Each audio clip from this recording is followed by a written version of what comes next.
Chapter 862. After New Year's Eve, the bustling scene in the capital city did not diminish but increased. Before New Year's Eve, the ordinary people in the capital city were busy celebrating the new year. The officials who came from other places did not dare to slack off in the slightest for the first day of the imperial court. After New Year's Eve, they would visit their relatives and friends for a few more days. At the very least, he would leave after the Lantern Festival and tour the capital from top to bottom once. It was no wonder that the foreigners had not seen the world. Today's capital city was changing day by day. It was very different from what they remembered in the past. There were many interesting places, but they could not see enough. In these few days, the big and small shops in the capital city, as well as the peddlers and merchants, made a lot of money. The ready-made clothes and underwear shops were often sold out as soon as the goods were put on display. The brothels were overcrowded every day. If it was only the capital city, the demand for goods would not be so great. Among them, there were many businessmen from other places and even foreign countries. They would transport the goods they bought from the capital city back and resell them to make a profit. This also made Li Yi increasingly feel that he should not stay in the capital city. As long as there was a brothel, the family's shops would flourish everywhere. He would not give the black-hearted middlemen a chance to make a profit. Li Yi sat on the bed and carried the little guy who was about to fall back. After 2 months, the little guy became active. He crawled around on the bed and wanted to grab anything he saw. When he cried, his voice became louder. Rui and he were tortured at night. Rui had just coaxed him to sleep in the morning and was forced to the room by Li Yi to rest. After a while, the little guy woke up again. He was full of energy and seemed to be full of energy. Li Yi just sat on the bed and thought about something. The little guy did not know when he fell asleep again.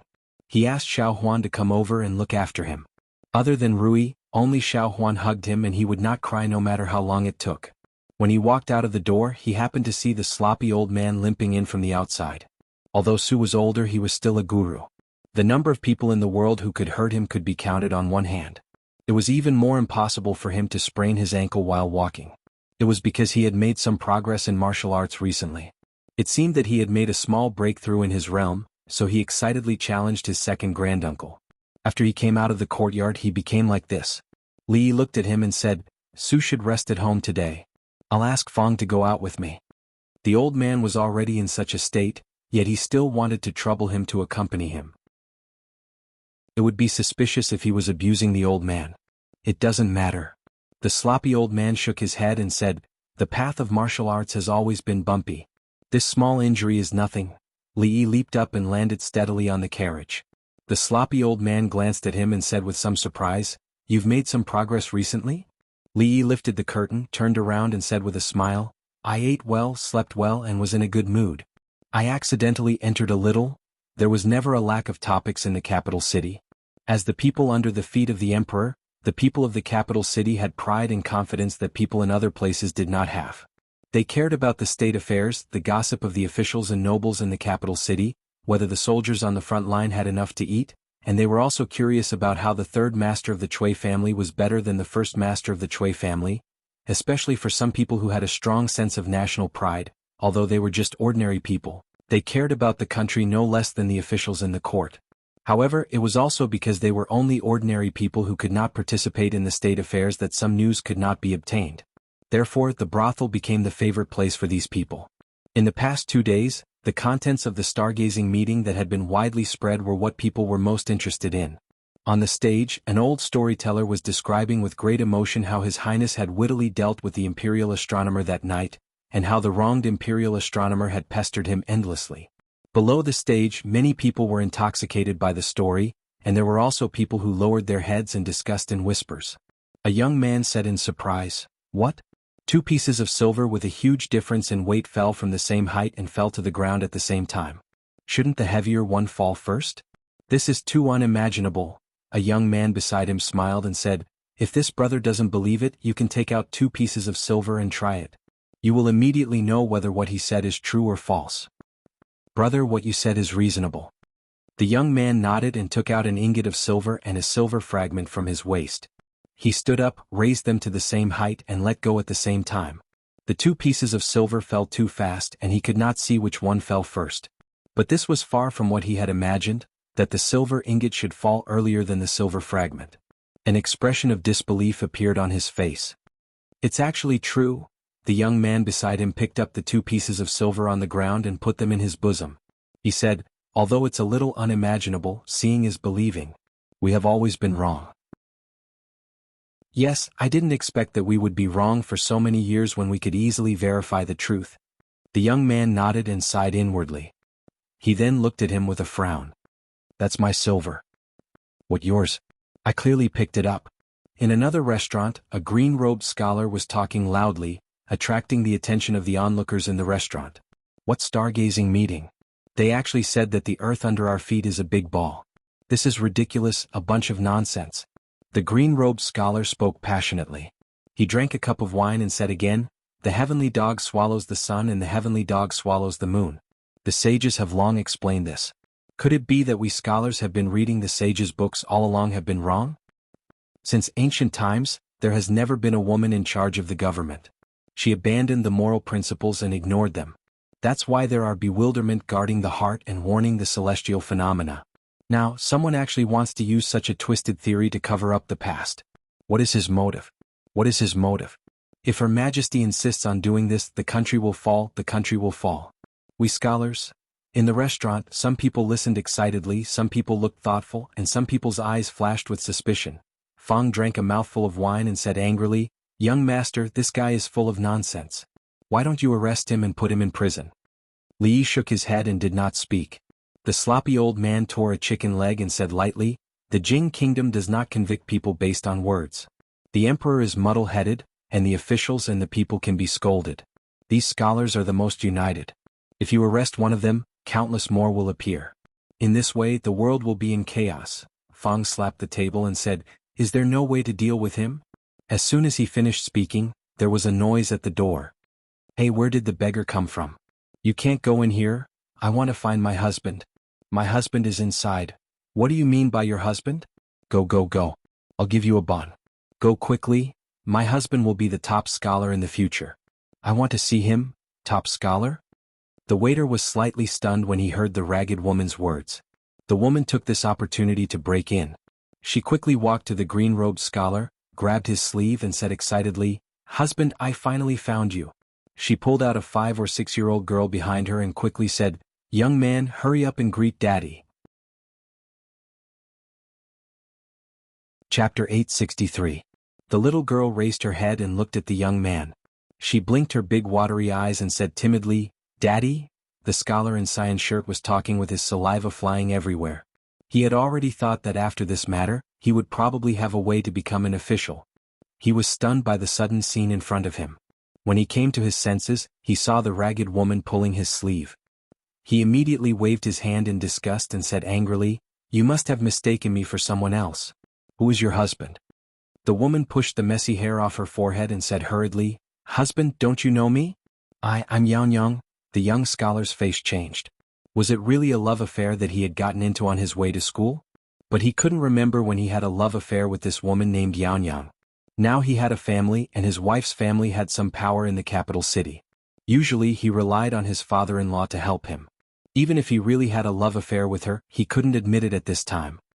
He suddenly shook his sleeve and said loudly, "I don't know you. You must have mistaken me for someone else." The woman was stunned and looked at him in a daze.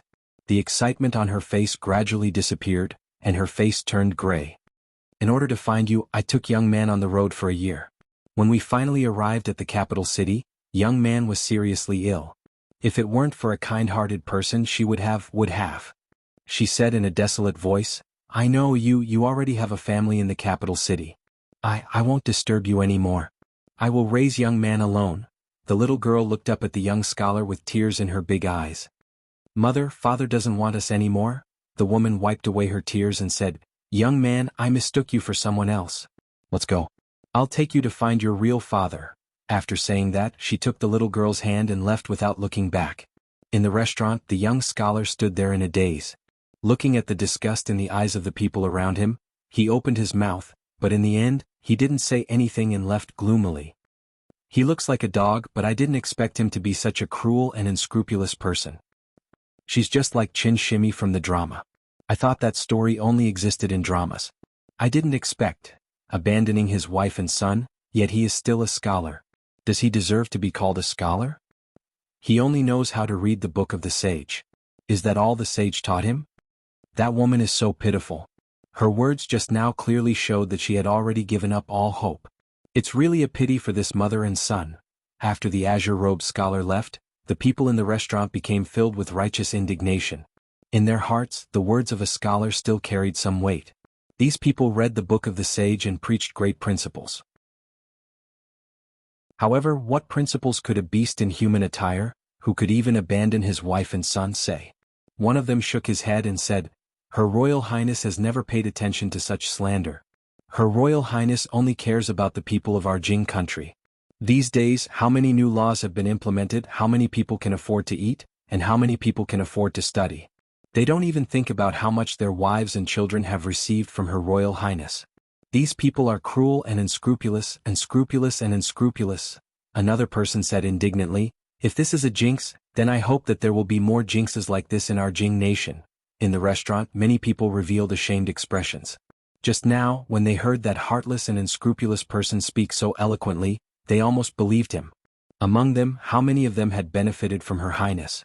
Not only did they not repay her kindness, but they even helped some people with ulterior motives to slander her.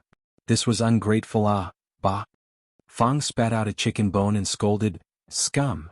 Then, a puzzled expression appeared on his face and he asked, "Son-in-law, do you feel that the woman just now is a little familiar?" "Not very familiar." Li nodded, stood up and said, "Let's go and have a look at other places." At the entrance of a tea house, the waiter stopped Li and the other two people and said with a smile, "Sir, this place is booked by someone today." Casually catching an ingot of silver that Fang threw over, the waiter immediately smiled brightly and said, "Sir, please come in." There were many figures in the tea house. Most of them were young people dressed like scholars. They were probably holding a poetry meeting or something like that. Some were writing while others were commenting loudly. Now that the emperor is ill, the eastern palace is empty, and women are in power, the rules are in chaos. The weather is warning us, but the court is ignoring it. I really don't know where the future of our Jing kingdom lies. Someone in the tea house frowned. Today, everyone was making friends through literature. Although the young people were full of ambition, it was inevitable that they would discuss the affairs of the country. However, the matter of Yinghua guarding his heart had already been concluded. The imperial astronomer had made disrespectful remarks about Her Highness the Princess and intended to bring chaos to the court. He had already taken the blame and resigned. Almost all the officials in the court had seen Yinghua with their own eyes. What was the intention of this scholar with the surname Wang to make such remarks at this time? The people of my generation who study? The scholar with the surname Wang had only just started his sentence when he was interrupted by a voice. A plump woman with heavy makeup barged in from outside. Behind her were a few sturdy men. She scolded, "T scholars. Don't you scholars have to pay when you visit prostitutes?" The scholar with the surname Wang's expression changed. He quickly walked forward and whispered, "Didn't I say that in 2 days? Bah." The old brothel keeper waved her hand and said angrily, "It's only right and proper to pay when visiting prostitutes. It's not easy for us to open our doors to do business. If you don't pay today, I'll drag you to see the officials." The scholar with the surname Wang couldn't care less about the current situation. He quickly said in a low voice, 2 days, just 2 days? You don't have money?" The old brothel keeper glanced at him and waved her hand. "Take him to see the officials." The few sturdy men behind her immediately rushed forward. The scholar with the surname Wang was quickly taken away, leaving the people in the tea house looking at each other in dismay. Scholars had been dissolute since ancient times. Visiting a brothel was nothing much.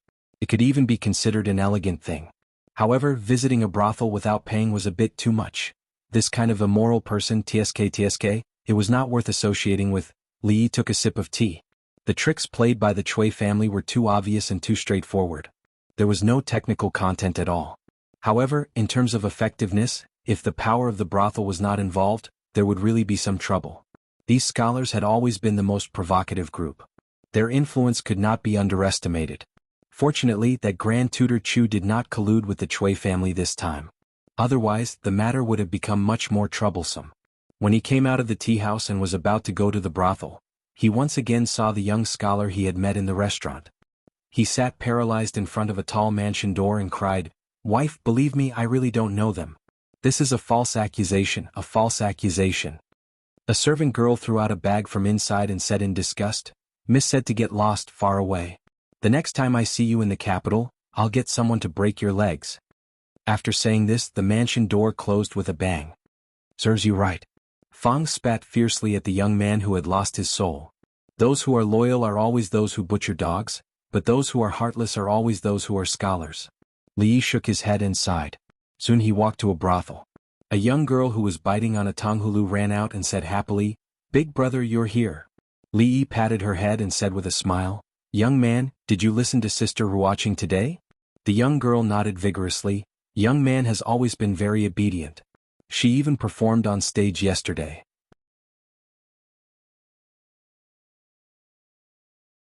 Chapter 864. Fuma, take a closer look. It says that Qin Xianglian is 32 years old and is suing the emperor's son-in-law.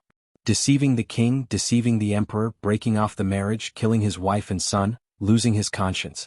On the stage, an old man was singing passionately, and the audience was listening attentively. This was a new play that had been released not long ago. It was called The Case of the Beautiful Guillotine. It was about a heartless scholar who became the Zhuangyuan and was recruited as the prince consort. He abandoned his first wife and, for the sake of riches and fortune, he wanted to kill his wife and son. As soon as this play was released, it became very popular in the capital. The fictional character of Justice Bao was no stranger to them.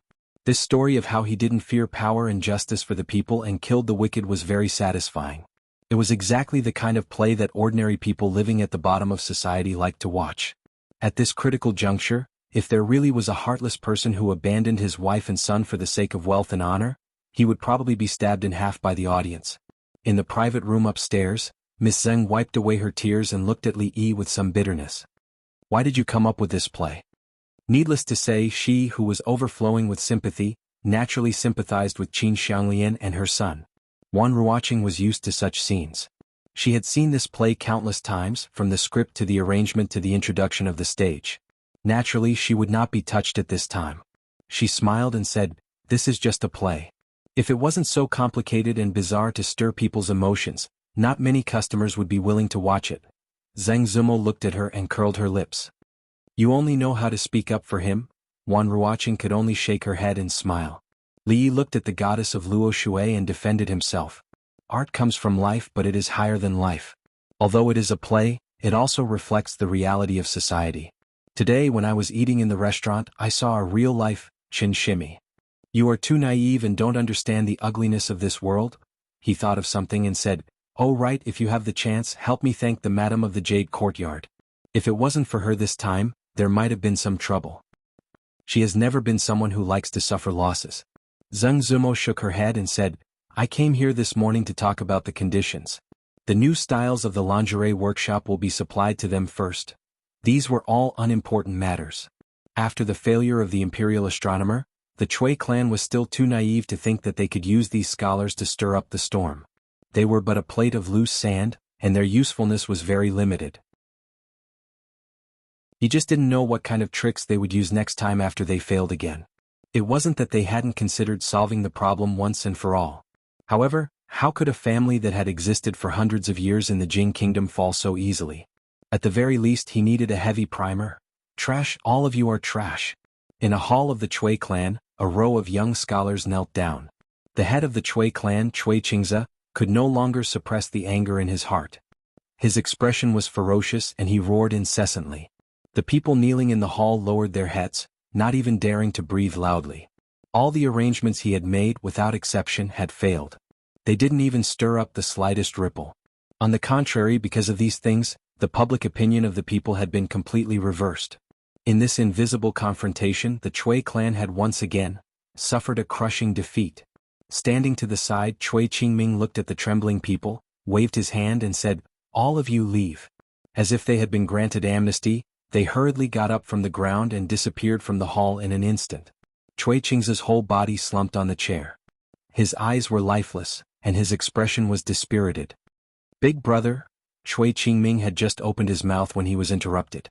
Chui Qingze stared blankly ahead and murmured, "Qingming, do you think we're getting further and further away from that path?" Chui Qingming clenched his fists and said through gritted teeth, "Her Highness is still here and His Highness is still here. We haven't lost and the Chui clan hasn't lost. We lost miserably yesterday. Chu Ping, you're the only one who won the most. No matter what, you have to pay for today's match, right? In the Miaoying Pavilion, a young man put his arm around another young man's shoulder and said with a smile, "Of course." Chu Ping nodded and then said in a low voice, "However, you mustn't let my grandfather know that we went to the gambling house." Cui Shixin patted him on the chest and said, "Of course we know that. Don't worry, if the Grand Tutor finds out, won't we also be punished?" Only then did Chu Ping relax. He touched the banknotes in his bosom and felt a burst of joy in his heart. The Chu family had a strict upbringing. Although he was the eldest son of the first wife, because of this, the elders were even stricter with him. Previously, he had traveled with his grandfather to broaden his horizons. Now that he had returned to the capital and was accompanied by his friends, he finally realized that there were so many fun things in this world. Come, let's go in first." Cui Shixin waved his hand and pointed at Qinyu, who was at the side. As he walked, he said, "I heard from Junliang that you also like that kind of thing, Chu Ping. You can talk more with little Duke Qin about this. I believe you will learn a lot from him." Chu Ping's face reddened and he hurriedly said, "Let's go in and talk." A well-rounded woman came out from inside and smiled. "Oh my young masters, you came at such a good time today. Lady Shuang is preparing to perform in the heavenly room upstairs." Chu Ping asked in confusion, "Lady Shuang?" Cui Shixin smiled and explained, "Lady Shuang's zither skills are the best in the wonderful sound pavilion. If you go up and listen, you'll know. You have a deep understanding of the zither. Perhaps you can even compare notes with Lady Shuang." The wonderful sound pavilion was one of the more famous music halls in the capital. Normally there was an endless stream of customers. The group went up to the second floor. Under the guidance of the beautiful woman, they entered the heavenly room. The room was very spacious and there were many small rooms inside. There were bead curtains hanging from the outside, forming a ring around the stage in the middle. At this time there was already a woman on the stage. She was about 16 or 17 years old and was very charming and lovely. However, her face was a bit pale. At first glance she gave off a feeling of weakness. Whenever a man saw her appearance, he couldn't help but want to take her into his arms and take good care of her. Cui Shixin stretched out his hand and waved it in front of Chu Ping's eyes. He smiled and said, "Hey, what are you looking at? You're staring straight." "No, nothing."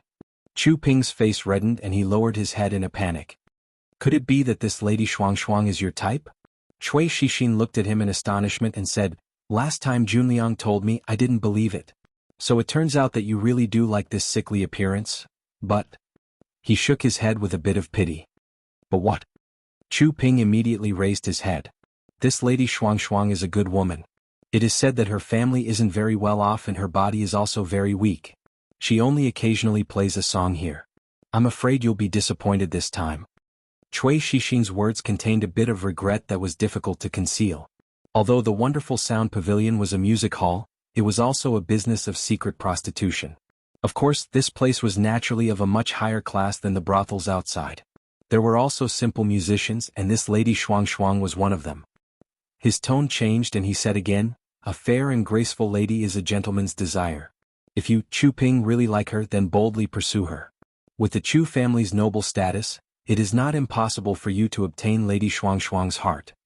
At this moment, the sound of the zither rang out. Chu Ping closed his eyes and listened attentively for a while. Then he opened his eyes and said in admiration, "Lady Shuang's zither skills can already be considered a master." Cui Shixin patted his shoulder and said, "Don't be sad. In a moment I'll arrange another one for you." "Isn't she just the sickly type? As long as you have money you can find anything. However, don't even think about the one who let us in just now. That's young Duke Qin's." Chu Ping looked at the beautiful woman from just now and immediately shook his head. He sighed in his heart. This young Duke Qin's preferences were truly unique. Chapter 865. Inside the heaven room, the music of the zither was pleasing to the ears. Aside from this music there was no other noise. After all, those who could come here to listen to music were at least semi-refined people. They wouldn't do something like burning the zither and cooking the crane. Cui Shixin saw Chu Ping staring at the zither-playing woman in a daze. He smiled and whispered, "If you really like it, how about tonight?" Chu Ping repeatedly shook his head and said, No, this absolutely cannot be done." "You must not." Cui Shixin waved his hand and said, "I was just saying. Don't worry, how could we dare to help you do such a thing? If the Grand Tutor were to find out, it would be terrible. What kind of people are you talking about? Don't think that I don't know what kind of place your wonderful sound pavilion is. An abrupt voice suddenly sounded from one of the compartments. The beautiful woman from before was pushed out from the inside. She said with a troubled expression, "Customer, we cannot agree to your request." Slap. A middle-aged man swayed out from inside and slapped the beautiful woman's face. He scolded, "You're a whore and you still want to maintain a chastity? Don't be so shameless." A man pulled the middle-aged man and said, Fifth Lord, you've drunk too much. Let's go back." "I didn't drink too much." The middle-aged man waved his hand and pointed at the delicate woman on the stage. He said, "That? Lady Shuang, come down and drink a cup of wine with Fifth Lord. Fifth Lord is in a good mood today. If you make Fifth Lord happy, you will be heavily rewarded." The woman stood up from the stage and ran to the beautiful woman's side in a panic. She helped her up and asked with concern, "Anton, are you all right?" "I'm fine." The beautiful woman covered her face, but she still smiled at the middle-aged man and said, "Guest, Shuang is truly a pure woman. If you like her, I can find another." The middle-aged man slapped her again and drunkenly said, "I'm giving you face but you don't want it." The woman quickly pushed the beautiful woman behind her and said in panic, I'll drink with you." The middle-aged man revealed a smile and reached out to touch her small face. "That's more obedient." The woman didn't expect him to be so touchy.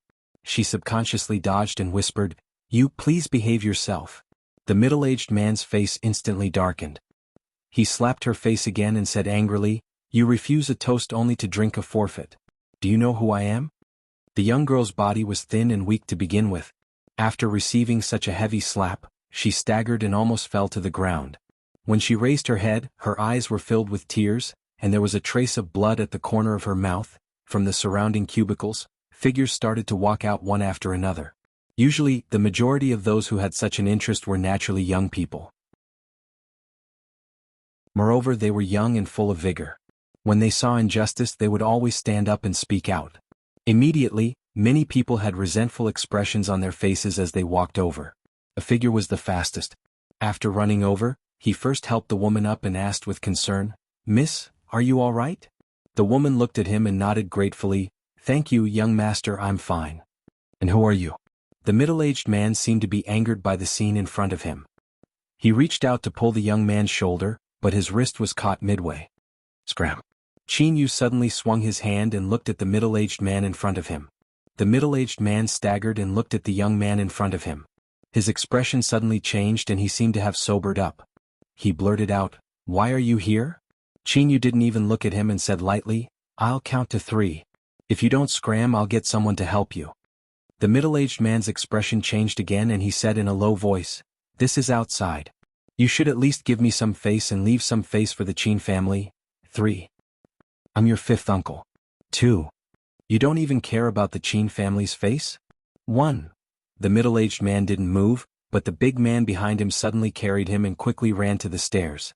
In the blink of an eye, they disappeared in front of everyone.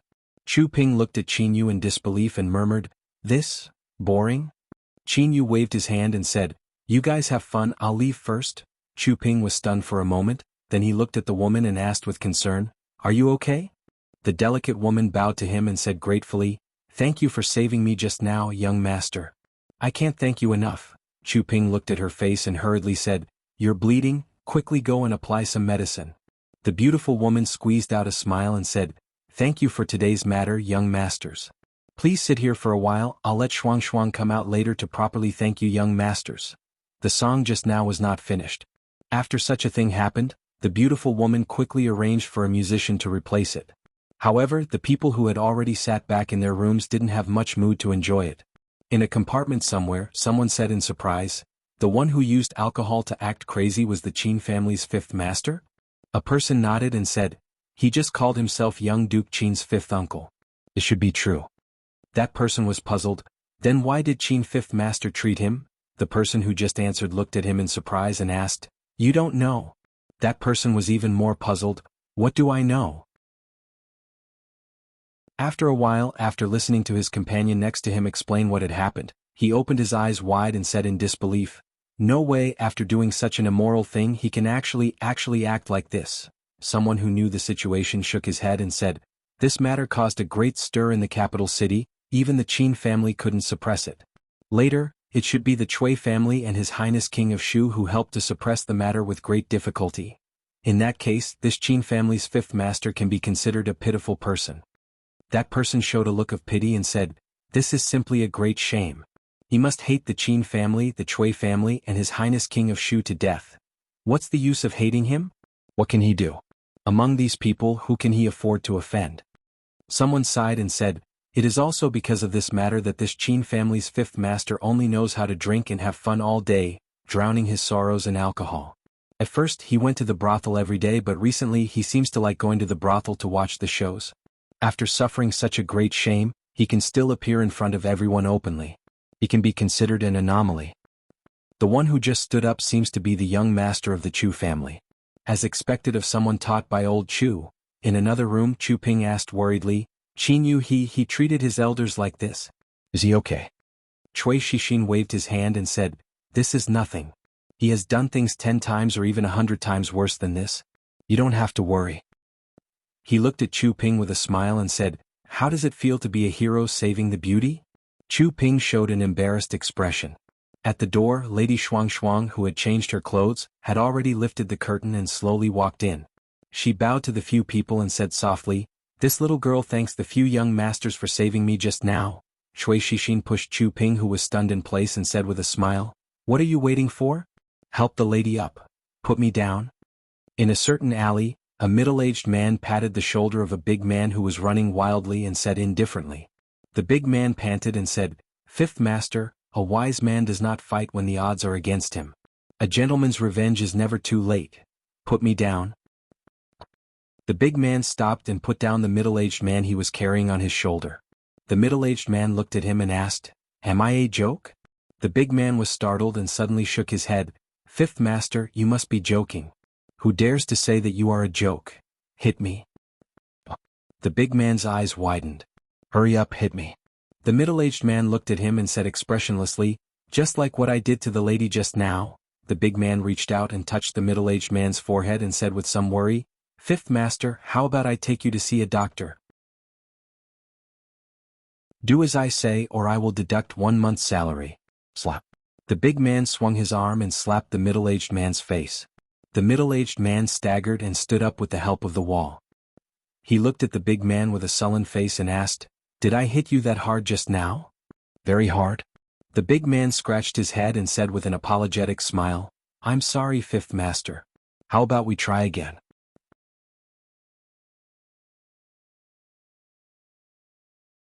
Chapter 866.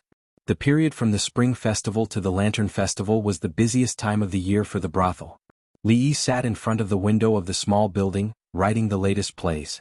The reason why the brothel could be so popular was because of the endless wonderful stories and the essence of the culture of the Wuxia people for thousands of years in his mind. Obviously, the old-fashioned scripts from the brothel could not meet the needs of the people. Wan Ruoqing pushed the door open and came in with a food box in her hand. She said softly, "I've been busy all morning. I cooked some porridge. Have some." "It's okay. Put it there. I'll eat it after I finish writing this part." Li Yi raised his head and said, but his stomach was growling. He hadn't eaten anything since morning, so he was really hungry. However, there was not much left to write. He didn't want to be interrupted in the middle, which would be troublesome. Wan Ruoqing came over with the food box, took out the bowl of porridge and sat beside him. She said, "Eat some first. The script is not urgent." Li Yi didn't say anything this time. He picked up the spoon with one hand and the other hand was not idle. He drank a mouthful of porridge, wrote a line of words, and then drank another mouthful. He was thinking about whether it was suitable to use a certain plot here. The spoon in his left hand gradually stopped in the air. Then, a soft hand took the spoon from his hand and brought the spoonful of porridge to his mouth. Wan Ruoqing smiled and said, "You can't do 2 things at once. Let me do it." Li Yi smiled awkwardly and said, I'm sorry." Only a hedonistic young master from a wealthy family could enjoy such treatment. It was too extravagant and depraved. In order to express his uneasiness and apology, Li Yi decided to write another 20% discount. Only then would he be able to gain some peace of mind. Li Yi swallowed the porridge she fed him and asked casually, "How are the children recently?" "These days they are learning something from the old people in the brothel." Wan Ruoqing nodded and said, "It's not a good idea to keep doing cleaning work." Learn more and you can support yourself in the future. It's up to them whether to stay in the brothel or choose other jobs. Li felt that this was a good idea. Although they were all children, there were still some very talented ones among them. They grew up in the brothel, so their feelings for this place were naturally extraordinary. If they were trained well, they might be entrusted with important tasks in the future. Then they talked about the brothel. Although the script couldn't be finished, the porridge would eventually be finished. When Ruoqing put down the bowl, there was no point in continuing. He stood up, stretched his body and said, "Let's go for a walk." Ruoqing nodded slightly. Even though there were many things to do in the brothel before the Lantern Festival, what could be better than two people walking together? Of course, Li knew that even if it was just the two of them walking together, she would be happy for the whole day. But he didn't know that as soon as he walked downstairs, he met someone he didn't want to meet now, especially at this time. The new capital governor, Lord Zeng, was dressed in casual clothes and didn't have any attendants around him.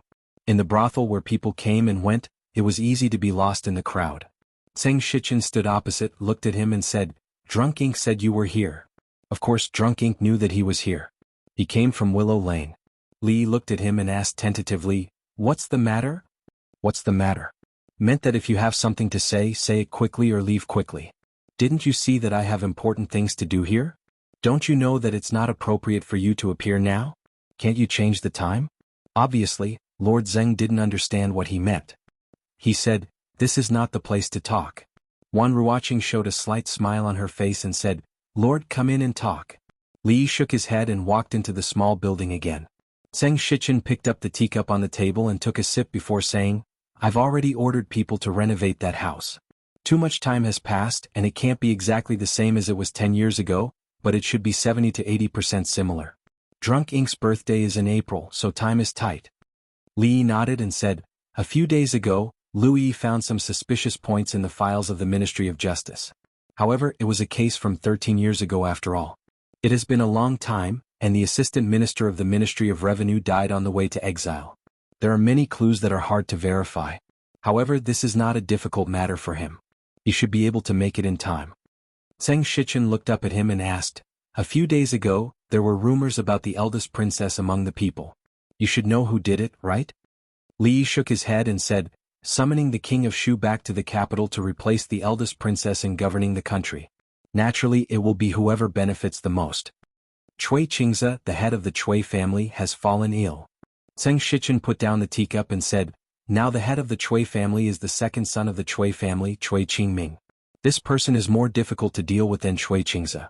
He has always been ruthless and will do anything, even disregarding the consequences.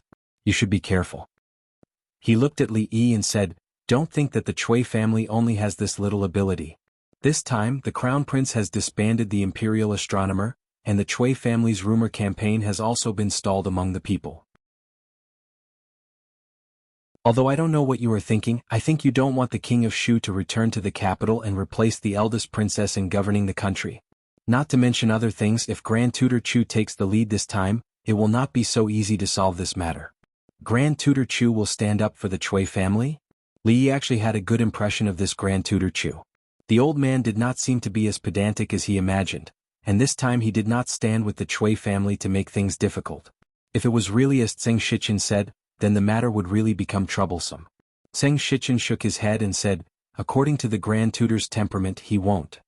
His tone changed and he said, "I'm afraid." "Afraid of what?" Zeng Shichen shook his head again and said, "I think I'm overthinking. In short, the Cui family will not let this matter go easily. You must be careful." Li nodded and said, "I know." In his heart, he had never underestimated the Cui family. Some extreme measures were not to be used until the last moment. It was better to take things step by step. After that, Zeng Shichen only cared about drinking tea and did not say anything else. Li Yi suppressed some of his thoughts and thought about the walk with Ruoqing. Seeing that Lord Zeng did not seem to have any intention of leaving, he asked tentatively, "Lord Zeng, would you like to stay and have a meal?" Generally speaking, when visiting someone's house at the last minute and hearing the host's invitation to stay, one should decline and stand up to say goodbye. This was an invisible tacit understanding between people.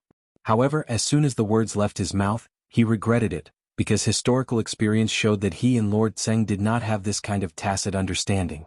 As expected, Zeng Shichen put down his teacup and raised his head. "Okay. After the family banquet, when Chu Ping was helping Grand Tutor Chu back to their room, he suddenly asked, "Grandfather, when will the next time we go out?" "I'm old and can't walk anymore," Grand Tutor Chu said, then raised his eyes to look at him and asked, "What, you don't like the capital and want to go out?" "No." Chu Ping repeatedly shook his head. Although the outside world is more knowledgeable, the capital also has its advantages. Grand Tutor Chu nodded and said, "These years outside you've already seen many things. What you need now is to calm your heart and settle down. Don't follow those people outside and fool around." "I know." Chu Ping repeatedly nodded and said, "I'm not fooling around. It's just that my zither skills have improved recently and I often go to the music hall to listen to music. All right?" After returning to their room, Grand Tutor Chu waved his hand and said, "The Lantern Festival is approaching, you can relax a little. You can go." Chu Ping helped Grand Tutor Chu to his bed and said, "Grandfather, rest well." "I'll take my leave." Miaoing Pavilion, Lady Shuang Shuang. In the Chui family, Chui Qingming stood in front of the door and looked into the distance.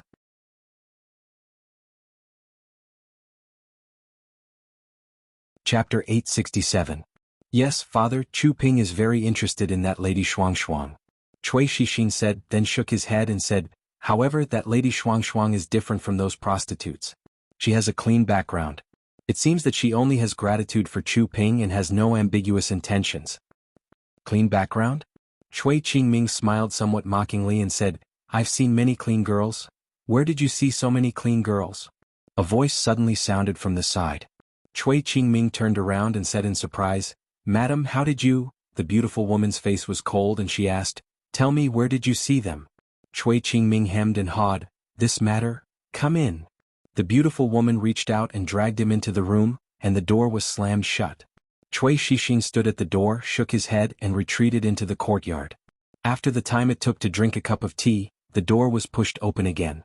Chui Qingming walked out of the room, straightened his clothes and said, "Today go and meet that Lady Shuang Shuang in secret. In this world there is no such thing as a girl with a clean background. As long as you promise her benefits, there will always be a condition for her to give up her innocence." A trace of doubt appeared on Chui Shixin's face. "Father, you mean?" Chui Qingming whispered a few words and Chui Shixin showed a look of understanding. He nodded and said, "I understand. There are 2 more days to go to the Upper Yuan dynasty. Be careful, don't overeat yourself." Chui Qingming warned him again, then walked out of the courtyard and ordered a servant standing outside, "Prepare the carriage, go to the capital governor's mansion. The Upper Yuan dynasty of your Jing kingdom is really lively." Even though she had already experienced the prosperity of the capital, the scene of the Upper Yuan dynasty still made Lin Wanru marvel. The crowded streets, the lanterns that could be seen everywhere, the acrobatic performances on the streets, the fireworks that bloomed in the night sky, and the delicacies that lined both sides of the streets. She had spent several times in the capital of Qi, but what she had seen and heard back then could not be compared to what she was seeing here.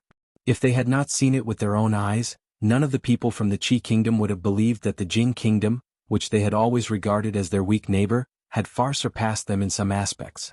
Rui tilted her head to look at her and said with a smile, "If Sister Lin likes the capital, you can stay here for a few more days." The 2 girls in front were talking while Li Yi held onto Yong Ning and the proud Loli's hands to prevent them from getting lost in the crowd. Although there were countless palace guards and experts from the Lu Alliance in the crowd, he still had to be prepared. He didn't bring the little fellow out today, so he didn't sleep for the whole day.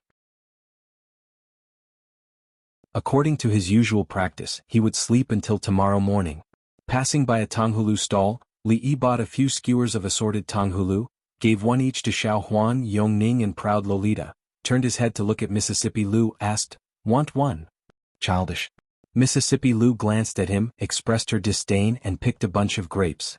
There were not many opportunities for a family to come out together like this, especially when it was such a lively occasion. It only happened 3 or 4 times a year. Just as he told them to be careful when eating the candied hawthorn and not to hurt themselves, an extremely rough voice came from behind. "Get out of the way, get out of the way. The capital Yamen is arresting a criminal of the imperial court. Get out of the way, all of you, get out of the way." Several constables in Yamen uniform rushed over from behind. Their movements were extremely rough, and many people were pushed down by them, but they could only curse their bad luck and didn't dare to show it. A man who looked like a constable was pressed down on his shoulder before he could push Li Yi. The constable frowned and scolded, Bastard, your eyes are on your buttocks. Can't you see that the constables are handling a case?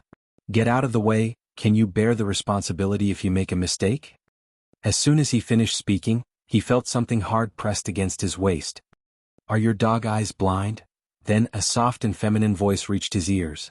For them, working for the yamen, no matter if it was a man's or a woman's voice, they had nothing to fear. But this kind of voice that was neither male nor female was the most terrifying. If they heard this kind of voice on the street, it meant that there was some important person in the palace here.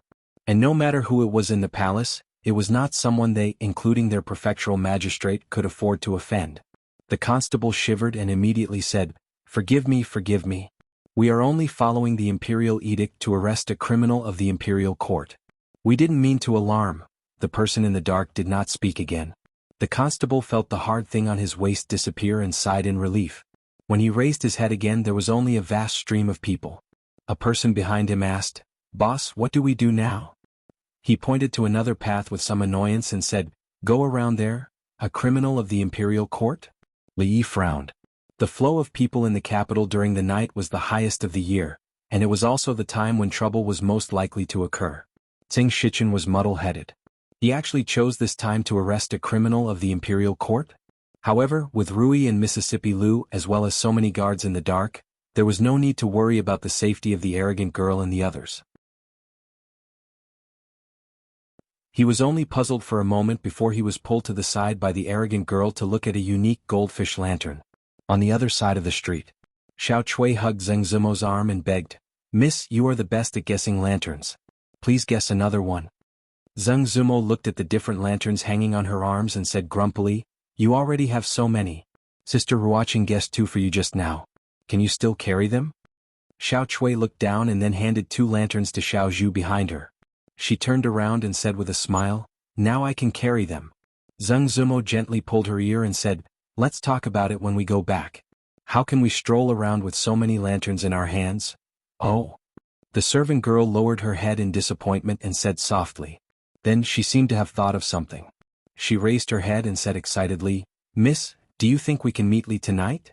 Zheng Zimo knocked on her head and said, The capital is so big. How can you meet him just because you say so? Don't dream, the servant girl pouted. But sometimes fate is so wonderful. Although the capital is big, as long as 2 people's hearts are the same. Oh miss, if you hit Xiao Chui again she will become stupid, meowing pavilion. On the night of the first month, this kind of entertainment place had the most business. The beautiful woman had been shuttling upstairs and downstairs, entertaining all kinds of guests. Seeing someone walk in from the door, she immediately went up and said with a smile, Oh, young Master Chu, you are finally here. Shuang has been waiting for you tonight. She has already pushed away more than a dozen waves of people. Chu Ping was at a loss and said in disbelief, Shuang has been waiting for me up there? That's right. The beautiful woman smiled and said, For the past few days Shuang has been talking about how she is indebted to young master for saving her last time, but she is unable to repay you. She feels really guilty. Chu Ping was a little embarrassed and quickly waved his hand. It was nothing. I believe that anyone with a bit of righteousness in their heart would not just stand by and watch. Seeing this, Cui Shixin shook his head slightly and pulled his sleeve. Come here.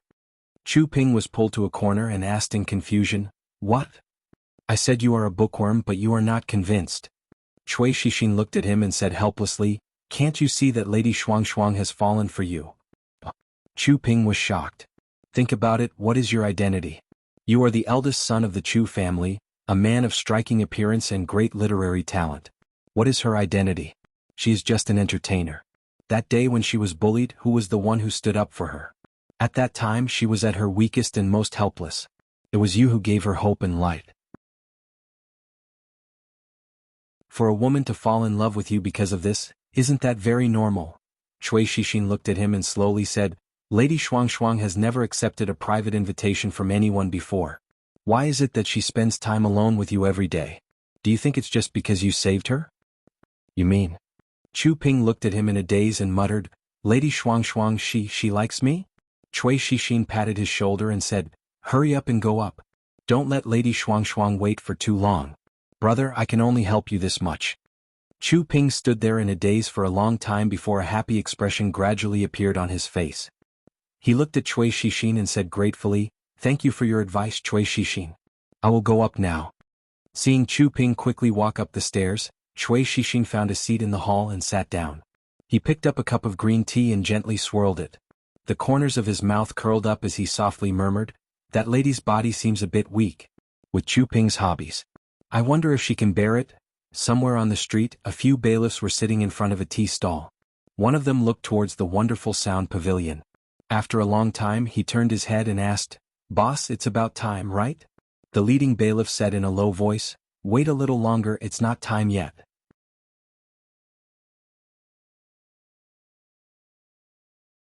Chapter 868. The streets of the capital of Shangyuan were abnormally crowded. Although the surrounding guards had purposely created a relatively loose space in the middle, it was still very difficult to walk through. Yongning was too short and could only see the backs of others. Li Yi simply carried her up. The proud Lolita was already very tall. She had always felt that she was no longer a child like Yongning, but at this moment she was a little envious of her. The streets were mostly filled with lanterns and acrobatics. However, after watching too many of them, it became boring. The performances in the brothels were much more exciting. The group of people walked about half the street and entered a brothel. The brothel was still crowded, but it was orderly. Li Yi and the two young ladies followed behind them. It didn't matter which venue they entered. These performances in the brothel were nothing strange to him. However, this spacious hall seemed a little different. Looking over, on one side, there were young scholars gathered in groups of 3 to 5, whispering to each other. On the other side there were curtains. There were light voices coming from inside, and he could vaguely see the women behind the curtains. In between these young men and women, there was a long line of lanterns that separated them. On the other side there were some young people holding lanterns and writing something on them. The proud Lolita asked doubtfully, "Sir, what are you doing?"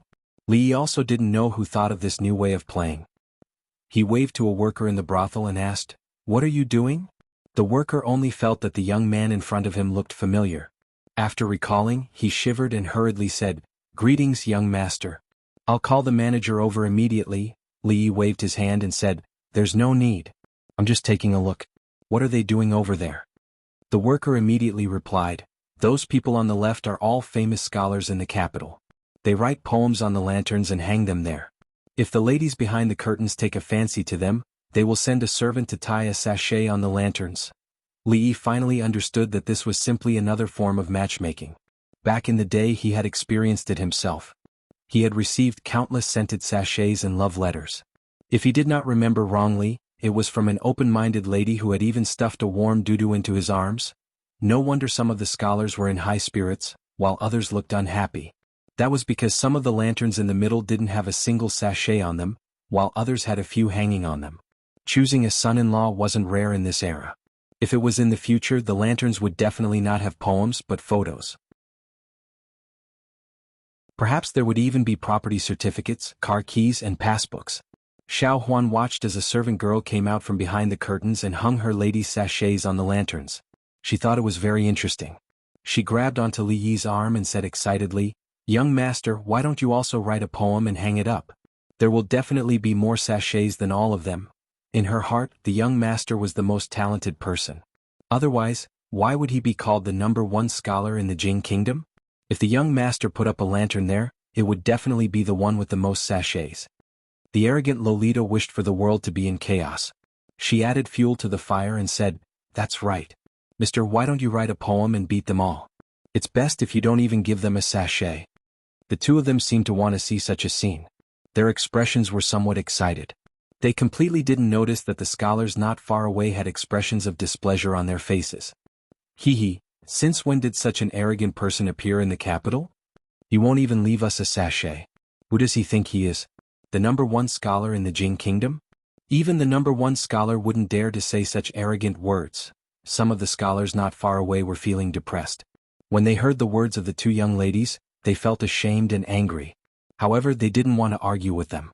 In a split second, the gazes on Li Yi increased. Li Yi knocked on the heads of the two of them and said, "Write whatever you want to write. Writing a poem also requires inspiration. It's not something that can be written just because you want to. There's nothing to see here, let's go." Rui and Lin Wanru went to the venue next door. There weren't any performances there, but there was an exhibition of women's clothing. It was the most popular style of women's clothing in the capital this year. Li Yi originally wanted to follow them, But the arrogant Lolita and Xiao Huan insisted on seeing who had the most sachets in the end. He could only accompany them there. What Xiao Huan wanted to see the most was the young master's poem. She rolled her eyes and walked over. She whispered, "Young master, you've written poems for Xiao Huan, for Miss and for Miss Zhang. You've written many poems for second Miss?" Li looked at Mississippi Lu.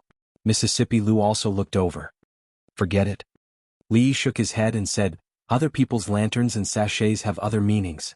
It's better if we don't disturb them." Mississippi Lu turned her head expressionlessly. In front of her, someone walked over. It was a scholar dressed in a scholarly robe. He looked rather refined. In his hand, he held a lantern that was obviously inscribed with words. He smiled and said, "Sorry to disturb you. I hope you don't take offense. It's just that when I saw you from afar, I was amazed and admired you. Suddenly, I was struck by inspiration and came up with a poem. This poem originated from you, so I wanted to give it to you." After this young scholar walked out from the crowd, a sigh came from behind the curtains. This young Master Zhou's literary talent was brilliant. He was very famous among the scholars in the capital. He was also a new imperial examination scholar. He was the best candidate for a son-in-law. There were already many people who had their eyes on him. But today, young Master Zhou actually gave the lantern with his poem inscribed on it to the young lady. This was the most direct expression of his feelings. What gift! Before Mississippi Lu could speak, Li walked straight in front of her. He said to young Master Zhou, "You're willing to give it to her, but others aren't willing to accept it." He looked at Mississippi Lu and asked, "Isn't that right, Rui?" Mississippi Lu glanced at him and asked, "Is that right?" Young Master Zhou saw this and was delighted. He looked at Li Yi and twitched the corner of his mouth. He said, "You're not this young lady. How do you know if she's happy or not? Why, if you can't give this lantern out, you won't allow others to give it out." The lanterns here were not just lanterns. If one wanted to give a lantern out, he must write his own poem on it. The scene of Li Yi's refusal made this young Master Zhou feel that this person was just not talented and could not write a suitable poem. Of course, if he really tried to look impressive at his own cost and randomly wrote a poem, then what awaited him would be even greater humiliation. Li glanced at him indifferently. He had seen too many such clumsy provocations. He looked at Mississippi Lu and said, "Xiao Huan is right. I haven't given you any poem. If I give it to you now, we don't need his." Xiao Huan had already taken her favorite lantern with a smile. The proud Lolita grabbed a pen from the other side of the table. "If you want to give it or not, who cares?" Mississippi Lu said in disdain. Her eyes looked at him. Li Yi held the lantern with one hand and wrote on the blank space with the other. He quickly put down the pen and held the lantern with both hands. He passed it to Mississippi Lu and said, "Rui, this is for you." Young Master Zhou wanted to stretch his head out to look but was pressed back by Li Yi. At this moment, a manager from the brothel walked over and asked carefully, "Young master, do you want to hang this lantern over?" "No need." Li Yi waved his hand. He looked at them and said, "There's nothing interesting here. Let's go. Let's hang it." Mississippi Lu looked down and suddenly passed the lantern in her hand over. Although she was literate, she didn't know anything about poetry. However, she also wanted to see if the poem he gave her was good or not. Was it good to give to someone else?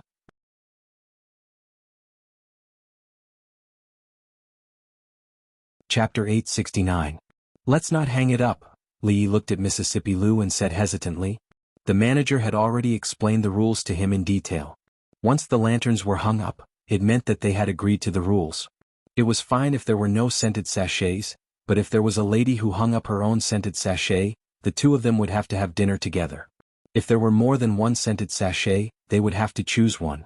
His house was already in a mess and there were many unresolved issues. There was no point in flirting with other ladies. Mississippi Lu looked at him and shook her head. "It's all right. I have nothing better to do, so I'll just take a look." Before young Master Zhou could see what was written on the lantern, the manager of the brothel had already hung it up. He waved his hand to summon another waiter and handed over the lantern in his hand, saying, "Hang this up as well." Then he looked at Li Yi. It was obvious that he wanted to compete with Li Yi. Someone copied the poems on the two lanterns and sent them to the curtains. As for the candidates, according to the rules, their poems would not be revealed before the final result was revealed. What a mystery. I want to see how many scented sachets he can get. Even though I don't like Zhou, but he's just a nobody. He's overestimating himself. Every poem was recorded and sent into the curtains. Those who had yet to receive a scented sachet had already lost their chance. Those who had already received scented sachets, no matter how many of them there were, would not be embarrassed tonight. They were all waiting to watch the show. Of course, compared to this arrogant person who popped in halfway, they were still biased towards young Master Zhou from the bottom of their hearts. With the curtains blocking their view, they could only see the gist of it.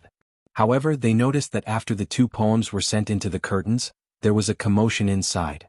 Someone turned to look at young Master Zhou and clasped his hands, saying, "Looks like Brother Zhou really got a good piece of work today. It was just luck." Young Master Zhou was confident in his poems, but he still replied humbly.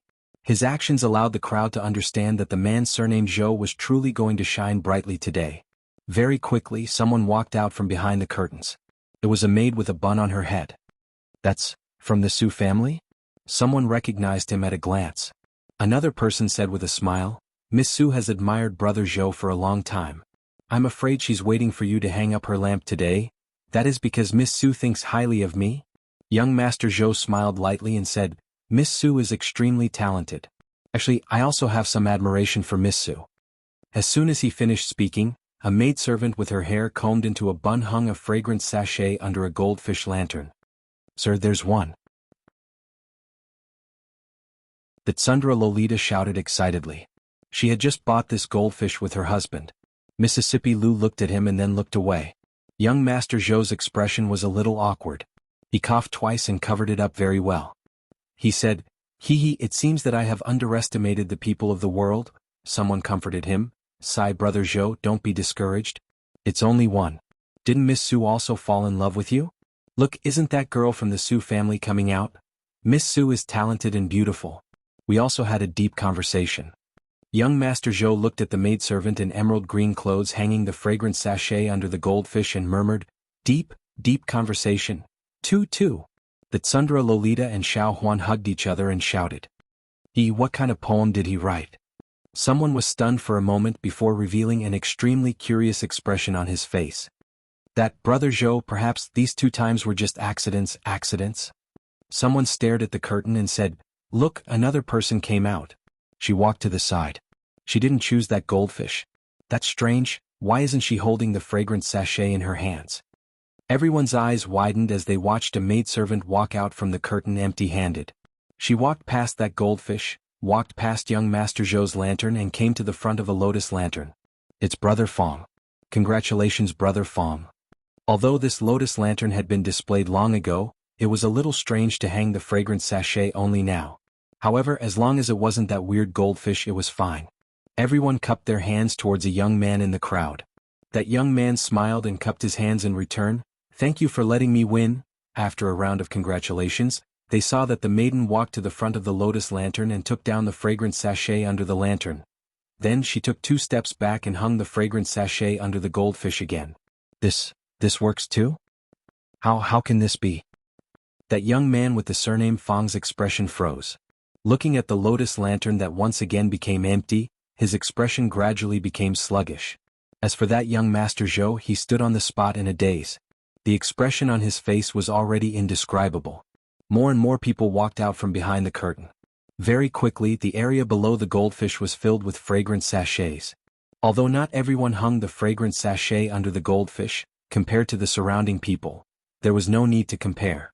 Those maidservants were afraid that they would fall behind. They huddled and shoved each other. The situation was starting to get out of control. It was to the extent that even the curtain had been lifted a little, and countless gazes were focused in a certain direction. At the same time, whispers could be heard from behind the curtain. "It's that young master. That young master is even more handsome than young Master Zhou. His poetry is also well written. Why haven't I seen it before? I wonder who he will choose today." Li only glanced in a certain direction and felt as though he was standing naked outside. When Mississippi Lu looked over, Li said innocently, "I already said that I'm not pretending this time, but you just wouldn't listen." As he spoke, he grabbed the excited Tsundra Lolita and Yong Ning and quickly walked out. Seeing him leave as though he was escaping, Mississippi Lu looked at the crowd not far away and a smile appeared on her lips. It seemed like he really wasn't being perfunctory. More than 10 scholars surrounded an old man and urged, "Duke Song, what kind of poem did he write? Can you please evaluate it?" The area around the lantern was completely surrounded. The only piece of paper with the poem was in the hands of this old man. The old man, who was addressed as Duke Song, stroked his beard and looked at the piece of paper in his hands. After looking at it for a long time, he mumbled, "I can't evaluate it, I can't evaluate it. If I do, it would be superfluous." He looked outside the door and sighed. He is indeed the #1 scholar of the Jing kingdom. He lives up to his reputation. What? The #1 scholar of the Jing kingdom? Is Li? While the crowd was stunned, young Master Zhou's face was already flushed red. Not far away there were exclamations. "Where's the lantern? That lantern is gone. It was here just now. Look for it quickly. Don't trample it." The brothel manager looked at the mess in the hall and revealed a bitter smile. How was he going to clean up this mess? Outside the door, Li saw Mississippi Lu walking out with the lantern. He looked at her and asked, "How is it?" "It's all right." Mississippi Lu looked at him and asked, "I've been searching for her in the crowd for thousands of times. But when I look back, she's still there in the dim light. What does this mean? Who are you looking for?" "I'm not looking for anyone." Li shook his head and pointed at the flickering lights in front of him. He said, "I wrote it blindly. Look, the lights are waning like a dream. The person you like walks out from the flickering lights, and the two of them stare at each other in a daze. What a beautiful scene." Mississippi Lu's gaze followed the direction of his finger. A few figures walked out from the dim light. Xiao Chui looked at the familiar figure in front of her. After a moment of shock, she waved her arms excitedly and shouted, Li, we're here."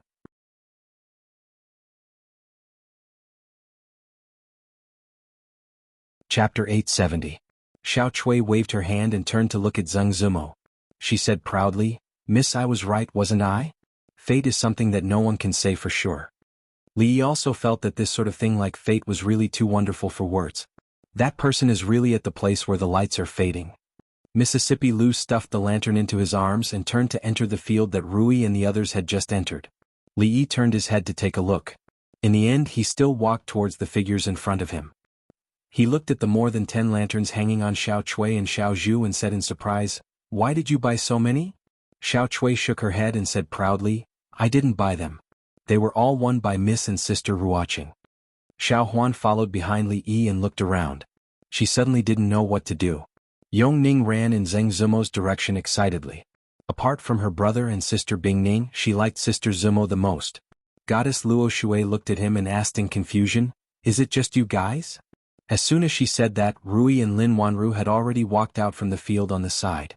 Although Mississippi Lu also walked out, she stood far away. Goddess Luo Shui ignored him and quickly walked over.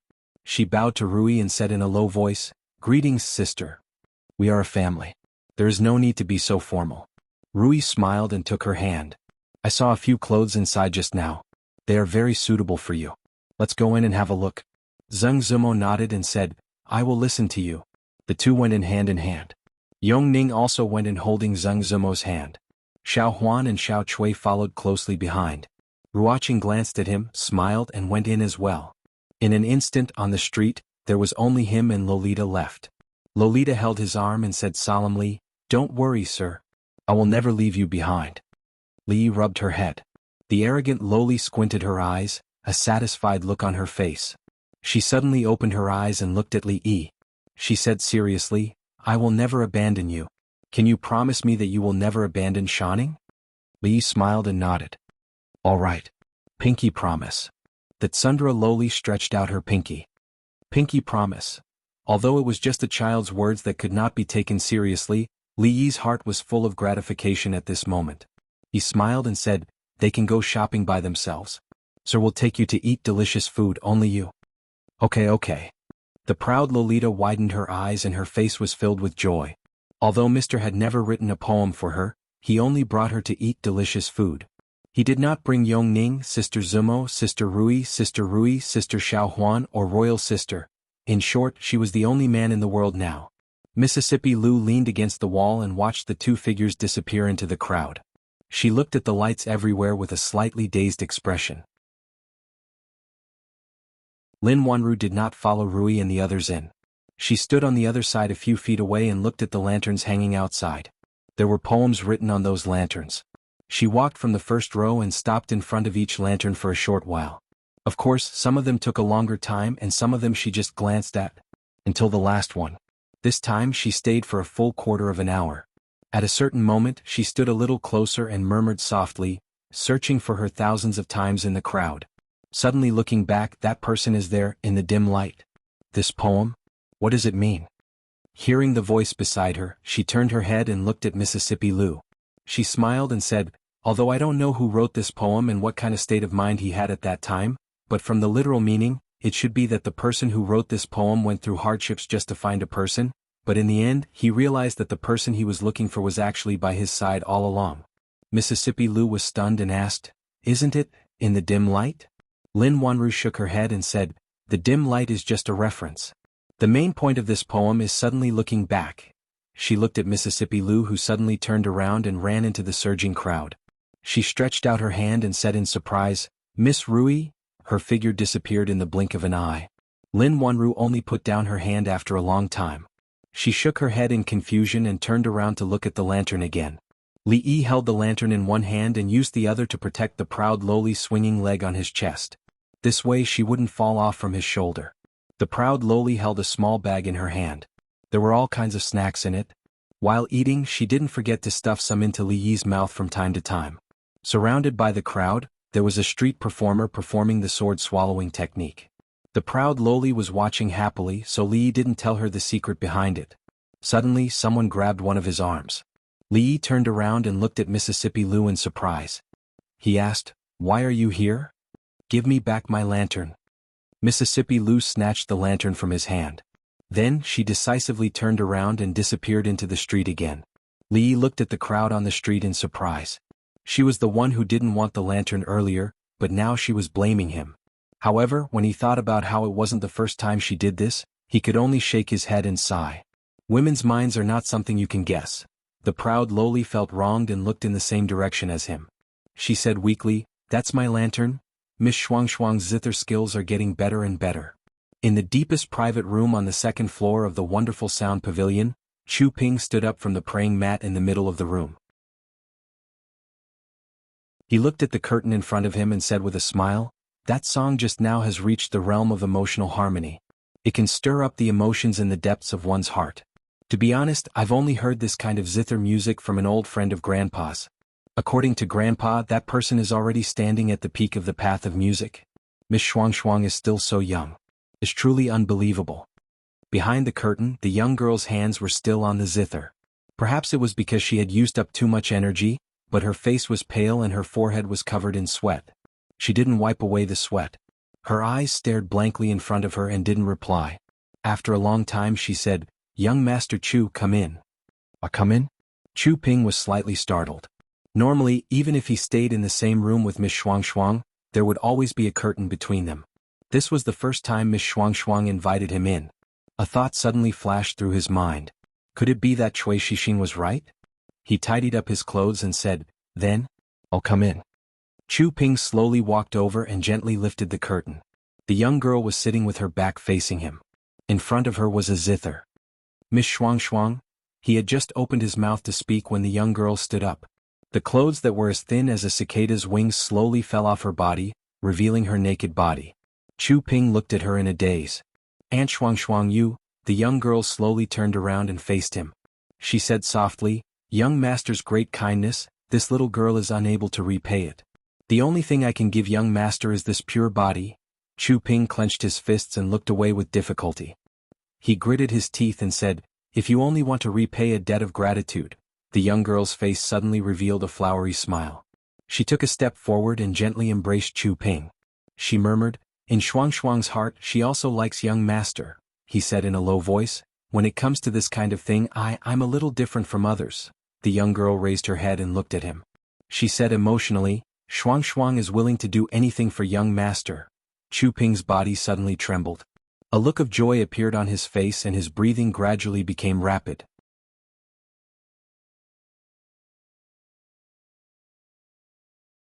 Chapter 871. The Wonderful Sound Pavilion.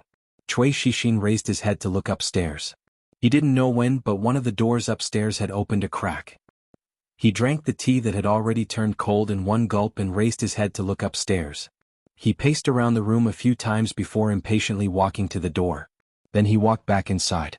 In front of a tea stall on the street, Boss, I see it. Let's go.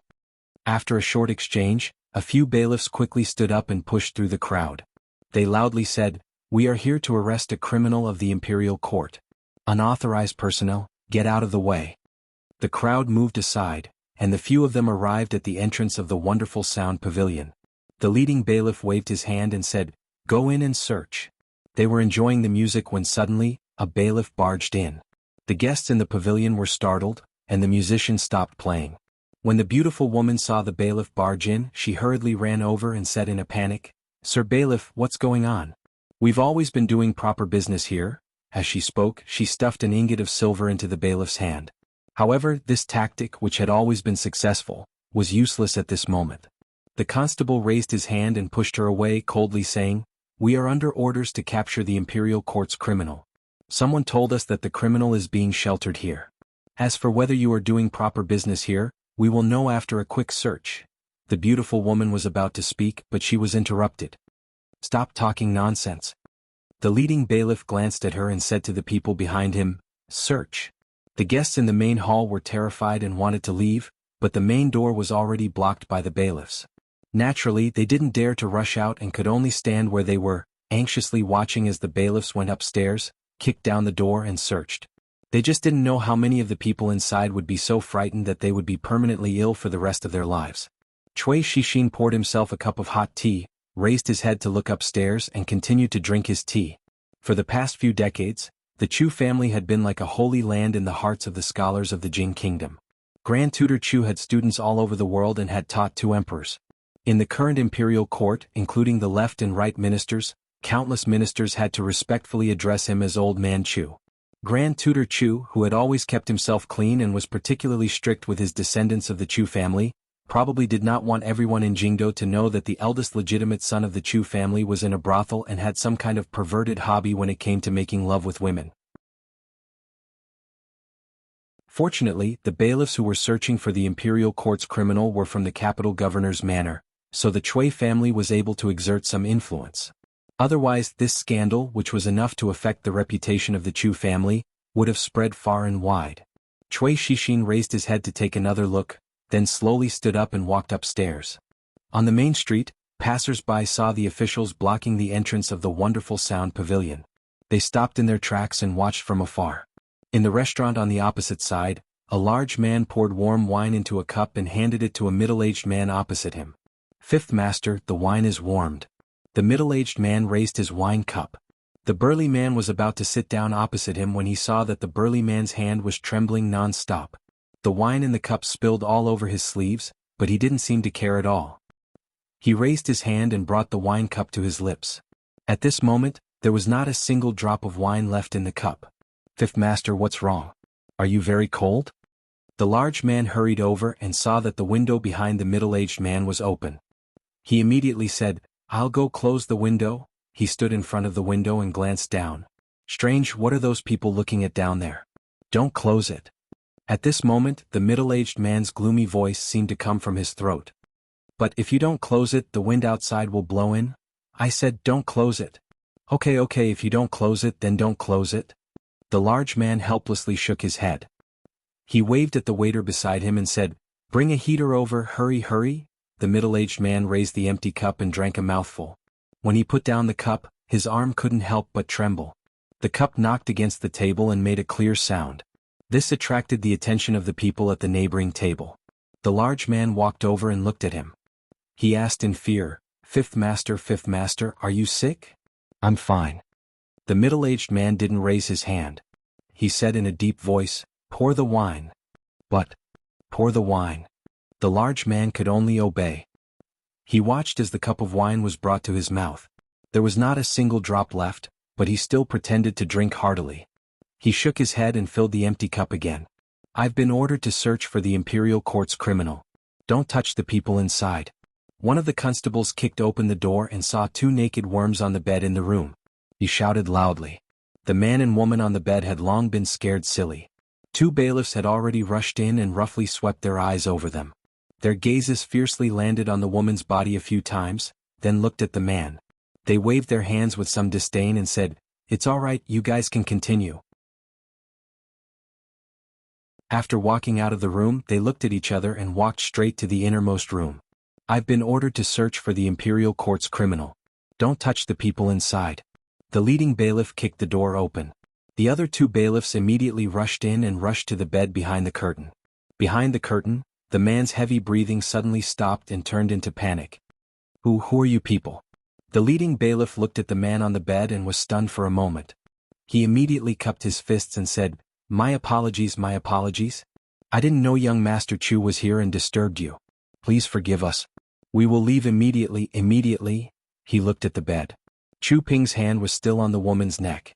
The woman's exposed body was also covered in green whip marks and candle tears.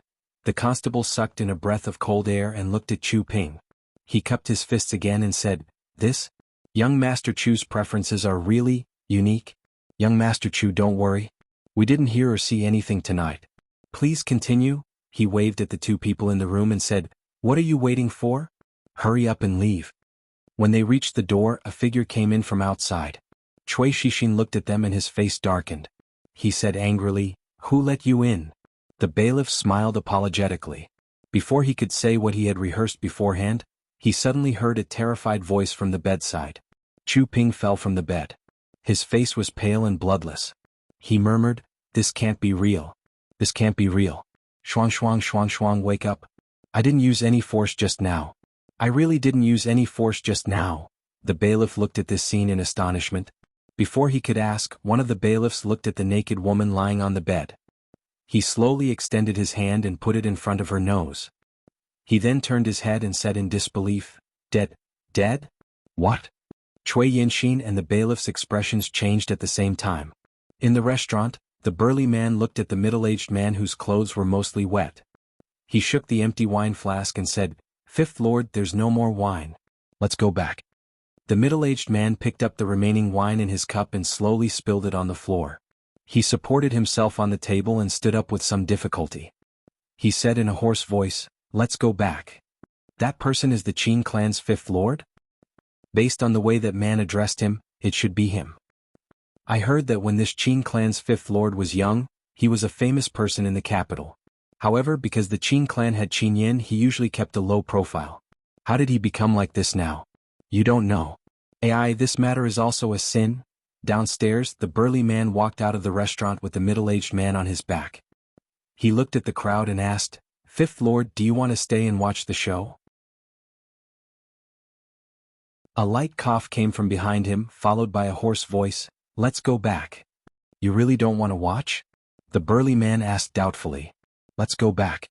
All right, let's go back. The burly man shook his head and sighed.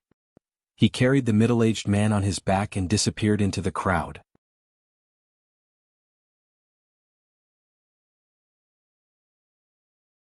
Chapter 872. How is this possible?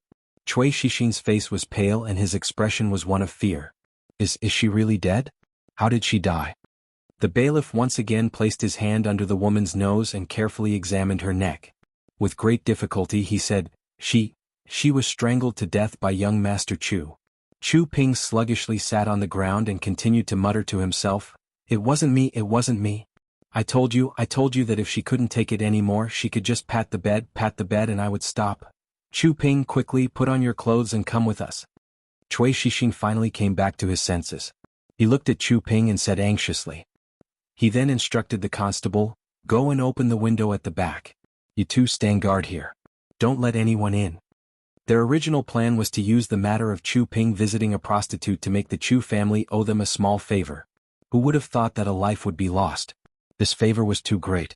Not only could the Chu family not bear it, they couldn't pay it back either. He looked at Chu Ping, who was still in a daze, and solemnly said, Remember, the person who killed Lady Shuang was the criminal of the imperial court who jumped out of the window. When that villain wanted to hurt you, it was fortunate that the bailiffs from the capital governor's office arrived in time.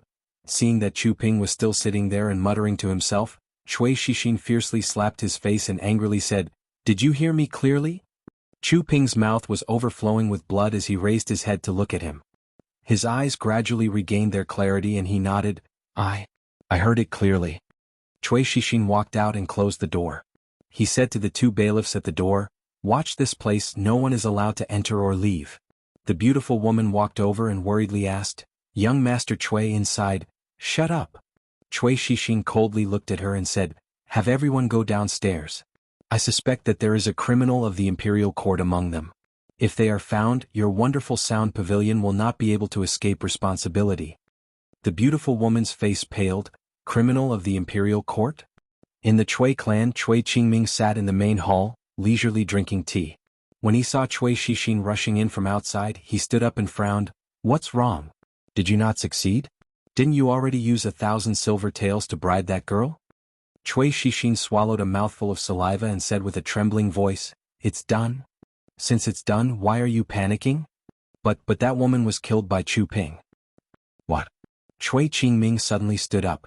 The teacup fell to the ground with a clang and shattered. He looked at Chui Shixing and asked in disbelief, That woman is dead? Father, don't worry. For the time being, no more people know about this. I've already sent people to control that place."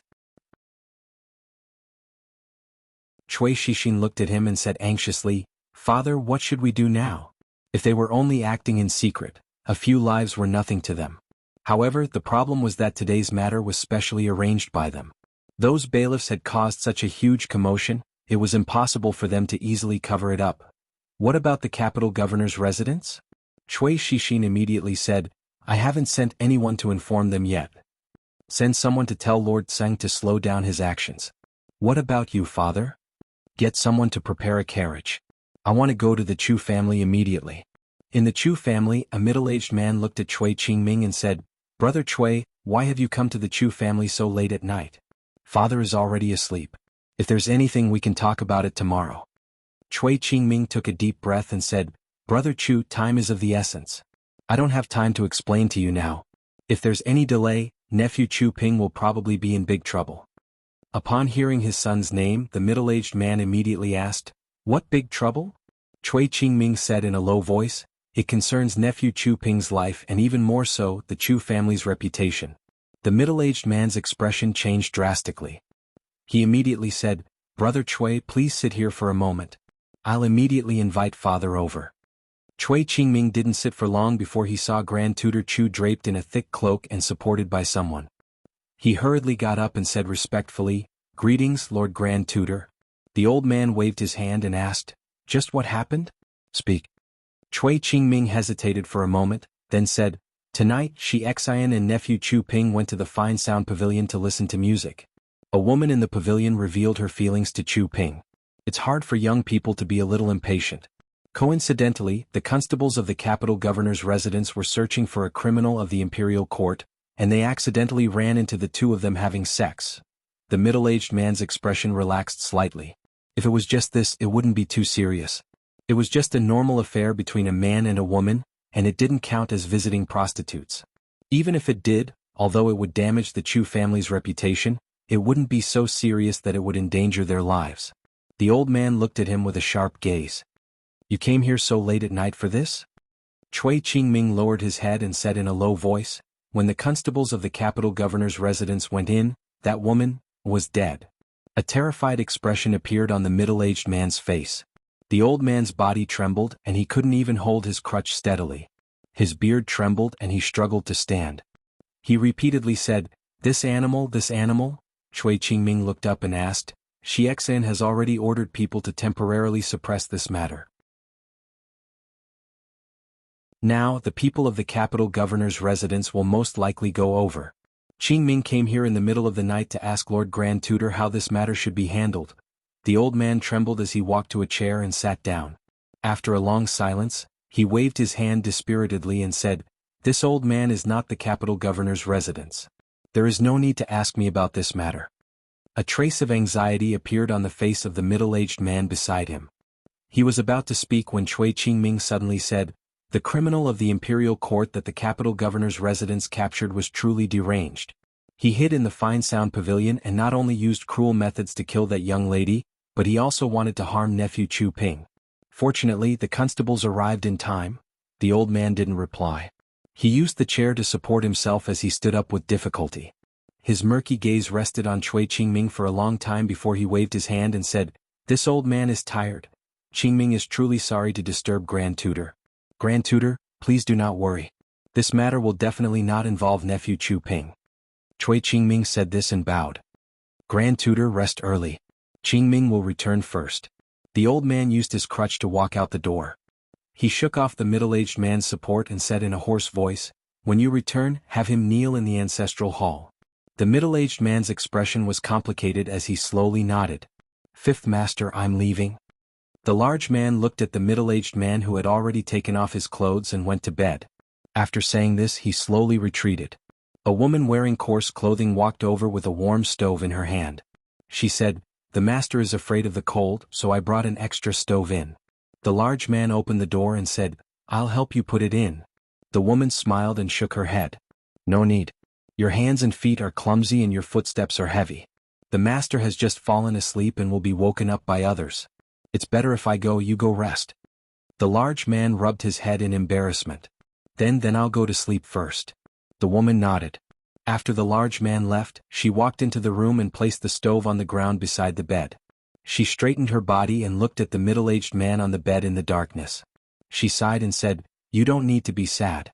Schwanger's body doesn't have many days left. Lianer used to love her the most.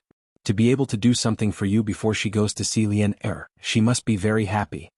In the darkness, the middle-aged man lying on the bed suddenly opened his eyes.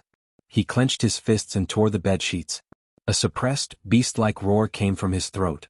"There's a way, there must be another way. She doesn't need to do this, she doesn't need to do this." In the wonderful sound pavilion, a bailiff once again turned his head to look at the bed. A puzzled expression appeared on his face. He pushed the person next to him and whispered, "Look, isn't she smiling?" The bailiff turned his head to look and saw that the woman was already dead. Sure enough, there was a faint smile on her face. He walked over and covered her body with the bedsheet. He let out a long sigh. "She's also a pitiful person." Early in the morning, the large man pushed open the door and walked out. The cold wind blew against his face and made him shiver. He looked at the courtyard full of white in a daze and muttered, "Didn't it get warmer a few days ago? Why is it snowing again?" He returned to his room and wrapped himself with another layer of clothing. Then he walked out through the garden path and walked towards a courtyard. He stopped halfway. In the depths of the garden, a plum blossom tree had quietly bloomed. It immediately added a few more decorations to the vast expanse of white in the garden. In front of the plum blossom tree, a figure stood straight in the snowflakes that filled the sky. "Fifth Lord, you came out so early today. Why didn't you open an umbrella?" The large man walked over and carefully brushed away the snowflakes on the middle-aged man's shoulders and body. He saw that a thick layer of snow had also fallen on the middle-aged man's head. It was unknown how long he had been standing there. He gently swept away the snowflakes on the middle-aged man's hair. However, there were a few places where the snowflakes couldn't be swept away no matter what. The middle-aged man's movements became sluggish. He looked at the middle-aged man in a daze and a shocked expression appeared on his face. Fifth Lord, you." The middle-aged man turned his head to look at him. He revealed a smile and said, "This person, if you don't pay attention, you will grow old."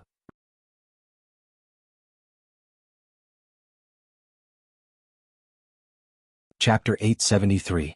Li Yi was woken up by the cold in the morning. Since a few days before the Lantern Festival, the weather had gradually turned warm. Even the quilt on his bed had been changed to a thin one. However, he couldn't stand the cold in the middle of the night. He curled up his body and didn't sleep well. He slept in a daze until dawn. Of course, the reason why he woke up was because the proud Lolita ran in and put her cold little hand into the quilt. He didn't know what she had just done, but her little hand was like an ice cube. After a shiver, he was no longer sleepy. "Sir, get up. The sun is shining on your butt." The proud Lolita was wearing a thick cotton-padded coat. She rolled around the bed like a bear. Li Yi wanted to sleep a little longer in the quilt, so he had to get up. He put on his coat and asked casually, "Why are you here so early today? Don't you need to pay your respects to your father?" The proud Lolita lay on the bed and shook her legs. She said with a sad face, "Father is sick.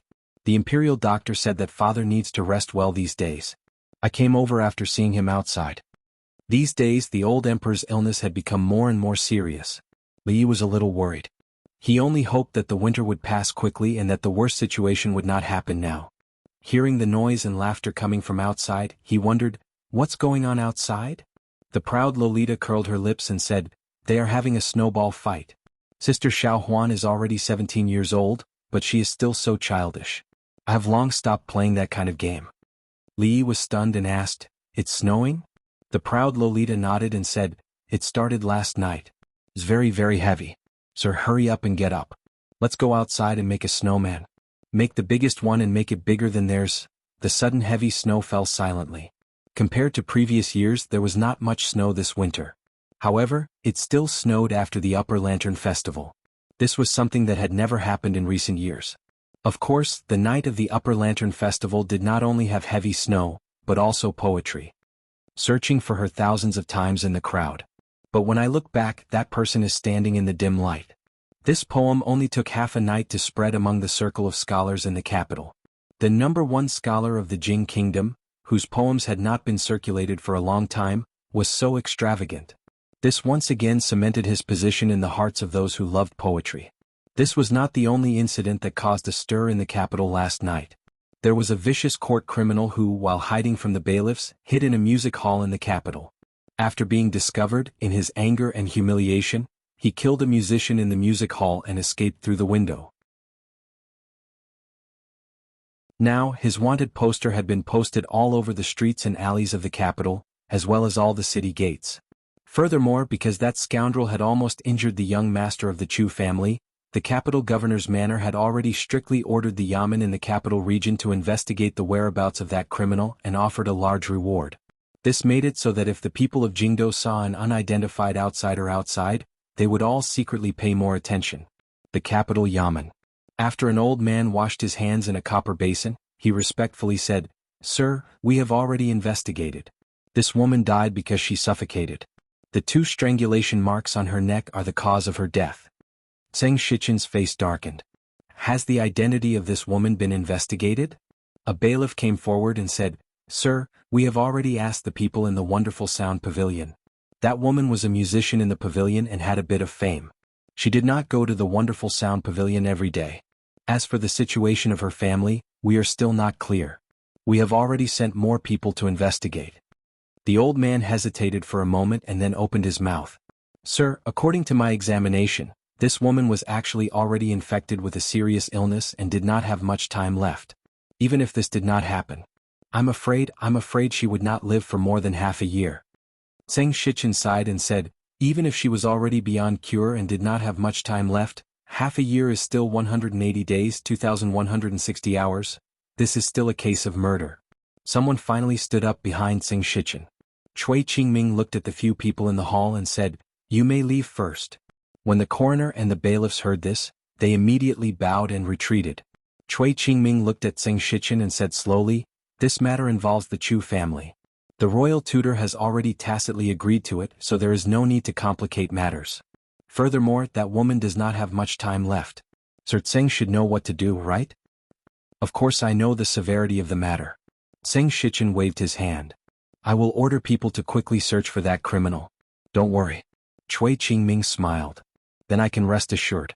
Zheng Shichen looked at him and asked, "Are you sure that this matter alone will make the Chu family wholeheartedly help us?" "Don't worry, the royal tutor is a smart man. If this matter is exposed, the Chu family's reputation will suffer a severe blow. The royal tutor may not care about himself or Chu Ping, but he will definitely not ignore the reputation that the Chu family has painstakingly built up bit by bit." Cui Qingming smiled again. "If that's the case, that woman's death is not completely useless. His Highness the King of Shu is still more important." Zheng Shichen nodded and clenched his fists tightly in his sleeves.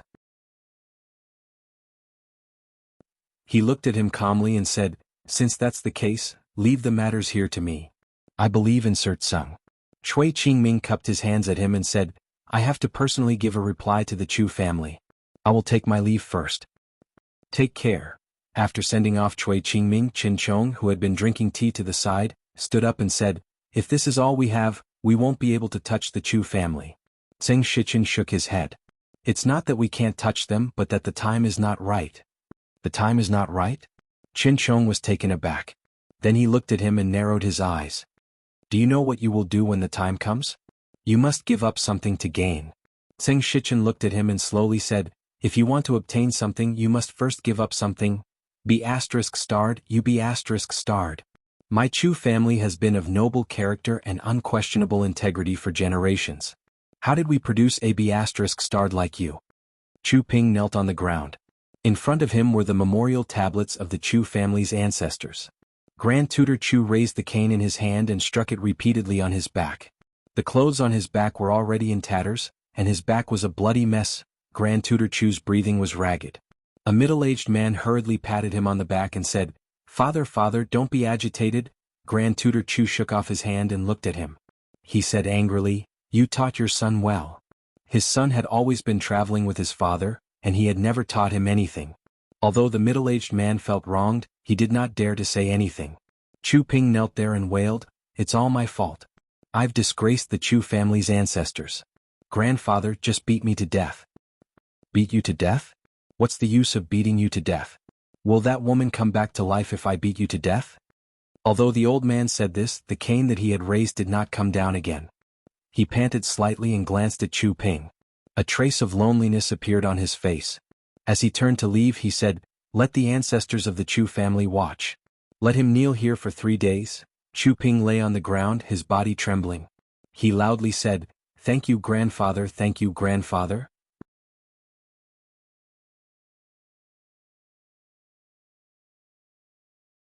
Chapter 874. Qin Family. After the family banquet, Qin Xiang looked at his eldest son and said, "The reform mentioned this morning is related to agriculture. If you are not careful, it will shake the foundation of the country. You must be very careful with every step you take. You must not be careless." Qin Yan immediately nodded. "Father, don't worry. I will be extra careful. However, since it is a reform, you don't need to be too conservative." "Don't be too careful," Qin Yan respectfully said. "I understand." After the conversation, Qin Xiang stood up and walked out of the room. Halfway through, he realized that he had left a dossier he had read before the meal on the chair. He turned back, and when he stepped through the door again, he was slightly startled. There was only one person left in the hall. That person was a bit thin. He stood up from the corner of the banquet table and placed the leftovers in front of him.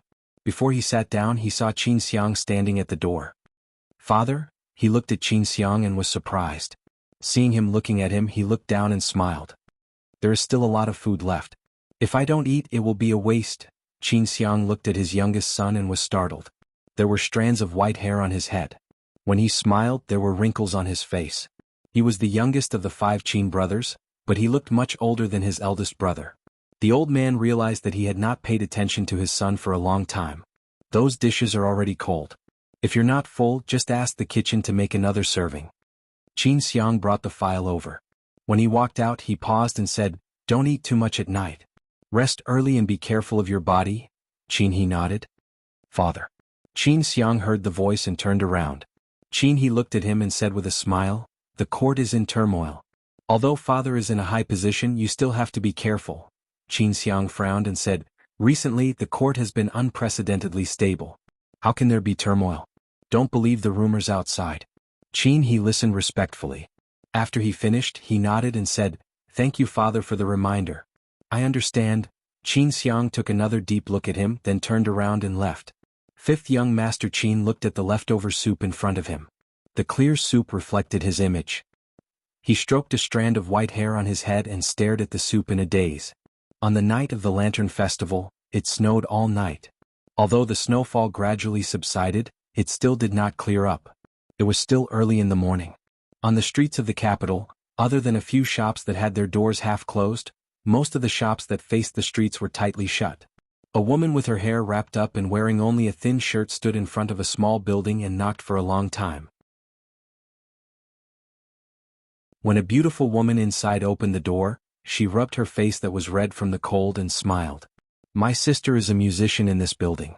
She came to perform on the day of the Lantern Festival and hasn't been back for 2 days. Can I trouble you to call her? She's not in good health and has to take medicine every day."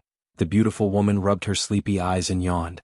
She asked in a muffled voice, "What's your sister's name?" The woman smiled and said, "Her name is Shuang Shuang." "Sir, what are they doing?" The proud Lolita lifted the curtain of the carriage window and saw a group of people gathered at the foot of the city wall. She turned her head and asked Li Yi. "They're probably looking at the court's criminal." As the carriage drove over, Li Yi also heard the discussion of some people on the street.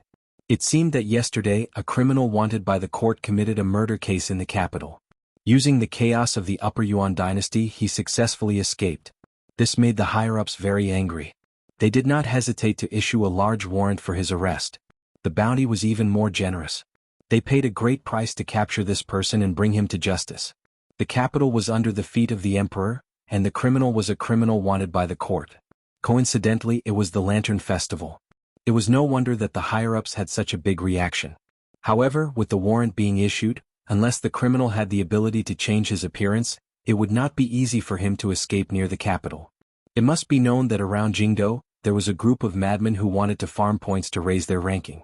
How could they let go of such a good opportunity? In principle, for a criminal wanted by the court with great fanfare to appear in Jianghu and commit another crime was an inconceivable thing. However, there was always an oversight. At this moment, the matter of the criminal was not important to him. The old emperor's health was more important. This snow had come suddenly, and the old emperor's illness had also worsened suddenly. From the beginning, Li Yi knew that there was no possibility of his illness recovering. Sometimes it was all about luck. Even though he had already let go of court affairs and focused on recuperating, no one knew when bad luck would arrive. Li Yi's mood was a bit depressed. Some things could be solved perfectly and some things could not. Faced with this matter, even he felt a deep sense of helplessness from the bottom of his heart. The carriage suddenly came to a stop. The proud Lolita lost her balance and fell on top of him. A red cloud appeared on her face. In a small voice she said, "Sir, I didn't do it on purpose." Li Yi supported her waist and helped her sit properly. The angry scolding of a palace guard could already be heard from outside. "How do you walk?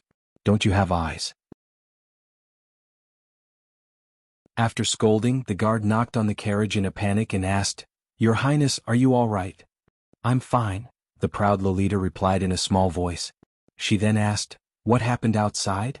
The guard immediately said, "A woman suddenly walked out of the alley and almost ran into her.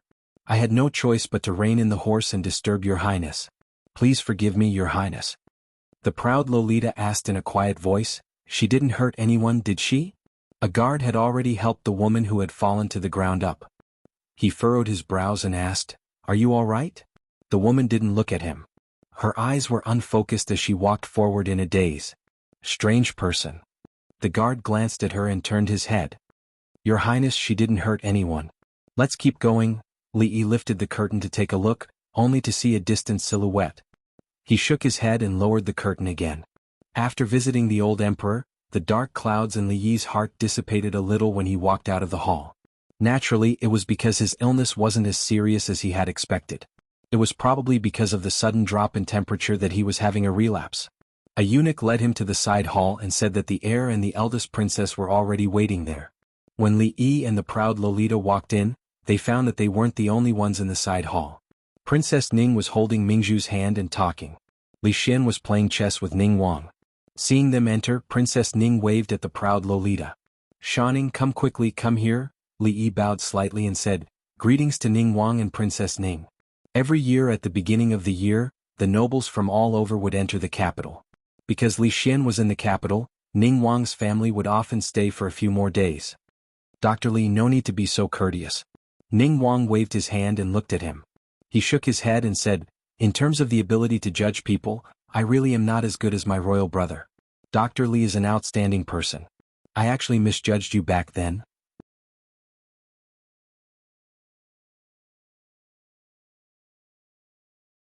Chapter 875.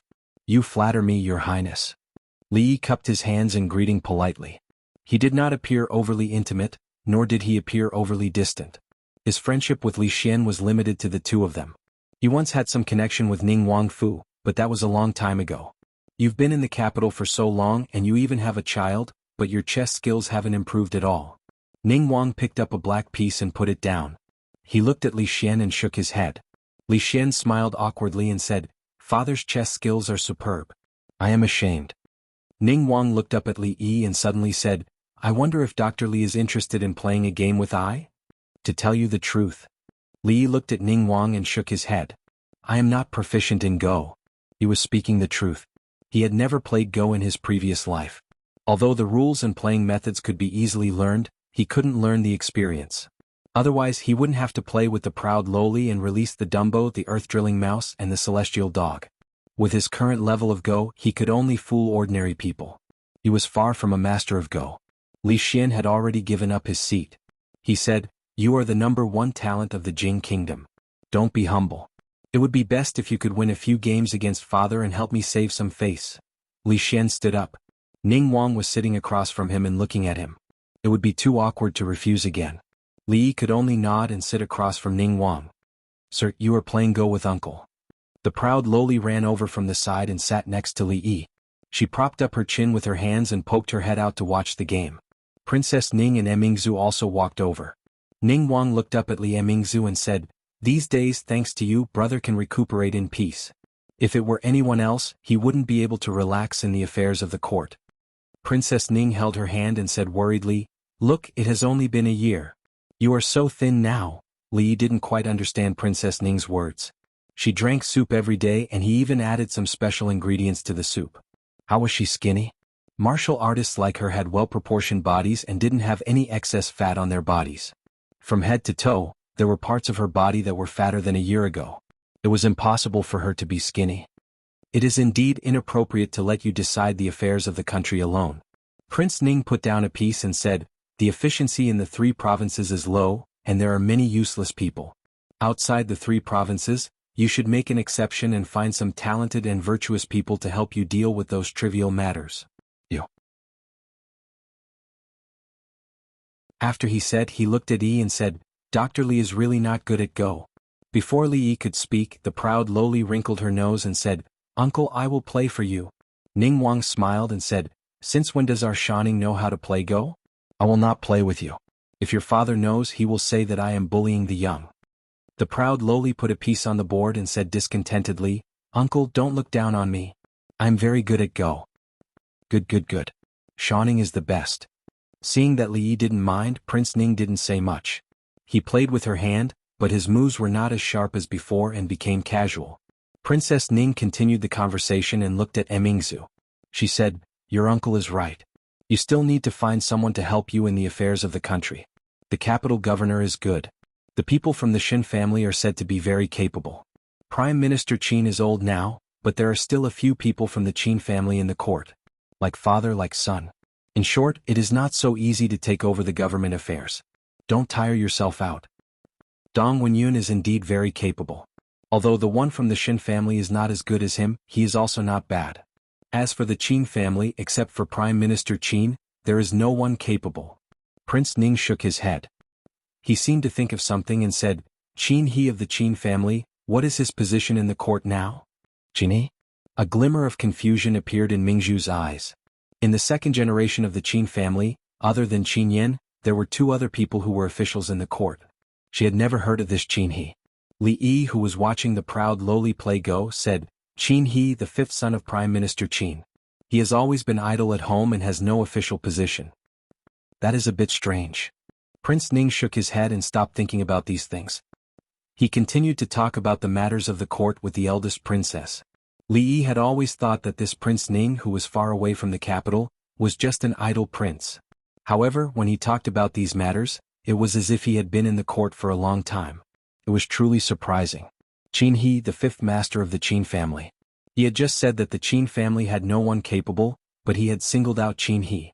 What was so special about this 5th master of the Qin family? From Wu Er's side, there would often be news of the Qin family. More or less, the name of the 5th master of the Qin family would appear. However, the general description was the same as the rumors in the outside world. This 5th master of the Qin family did not have much of a position in the Qin family. He could even bully the younger generation of the Qin family as he pleased. As a result, he had always been in a state of self-abandonment.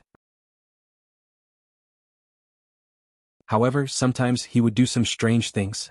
The proud lowly saw that his mood was not too high and thought that he was upset because he couldn't beat Imperial Uncle Ning Wang. She patted her little chest and said, "Sir, don't worry, we are about to win." Prince Ning, who was talking to Emingzu, turned his head and couldn't resist smiling. Although little Shaning knew how to play Go, which was somewhat unexpected, her skill level was not high. He only needed to casually deal with it.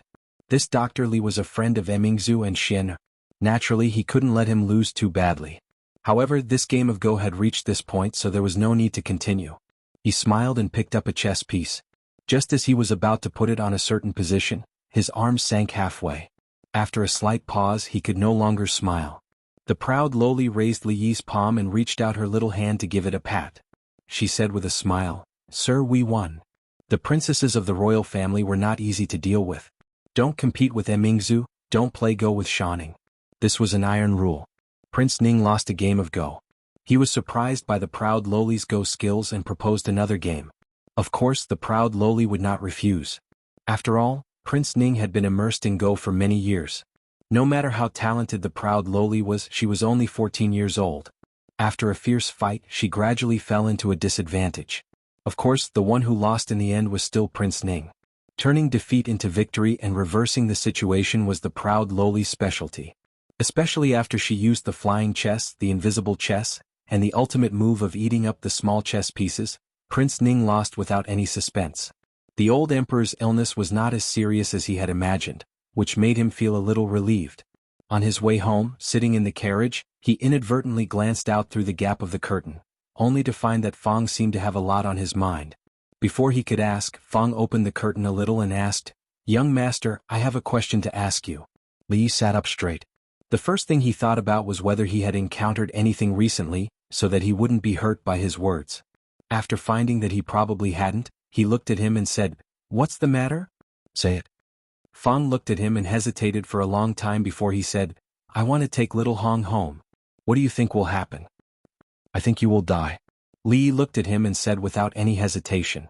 He was well aware of his sister-in-law's temperament.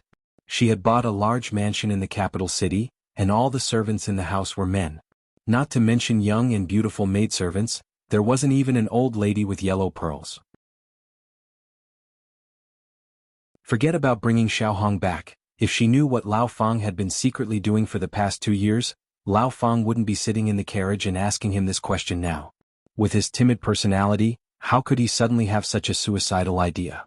Li Yi thought for a moment, looked at him and asked suspiciously, "You didn't take the girl's body and now you can't take it anymore, right?" "How could that be?"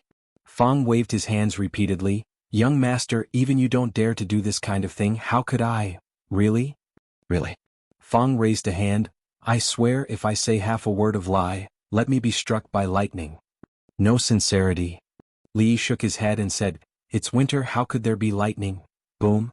As soon as he finished speaking, a thunderous sound suddenly exploded in his ears. Fang's whole body trembled. He looked up at the sky and found that there was no more sound. He looked at Li Yi and asked, "I really didn't do it, could it be that young master?" Boom, boom, boom. The deafening sound came again and it hurt people's eardrums.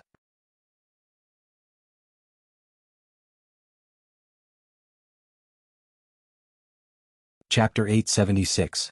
The rumbling sound came suddenly. Fang turned over and rolled off the carriage. He looked at the sky vigilantly.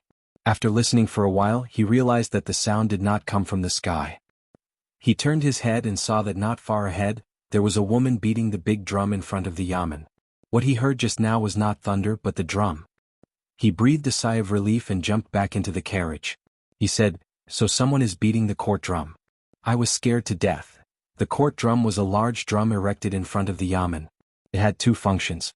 One was for the county magistrate to beat the drum to gather the crowd when he went to court. The other was for the commoners who had been wronged to beat the drum to express their grievances. Li lifted the curtain and took a look. The woman who had beaten the drum had already been ushered in by the yamen runners. He did not pay much attention to her. He put down the curtain and looked at old Fang. "Are you serious about what you said just now? It's not a good way to go on like this." Fang sighed and said, "There has to be an end to this matter." Li Yi hung the curtains to the side and asked curiously, "How did you and Lil Red meet?" Fang leaned against the carriage and looked at the sky. He smiled and said, "About a year before you came up the mountain." At first, Li Yi thought that Fang was just a simple and honest man without many thoughts. Later he found that his thoughts, especially when it came to feelings, were extremely delicate. Under his simple and honest appearance, there was a soul of coquettishness. He and Little Red got to know each other because of the old story of a bear saving the beauty. Later they met in the jadeite courtyard by chance. As time went by, they became familiar with each other.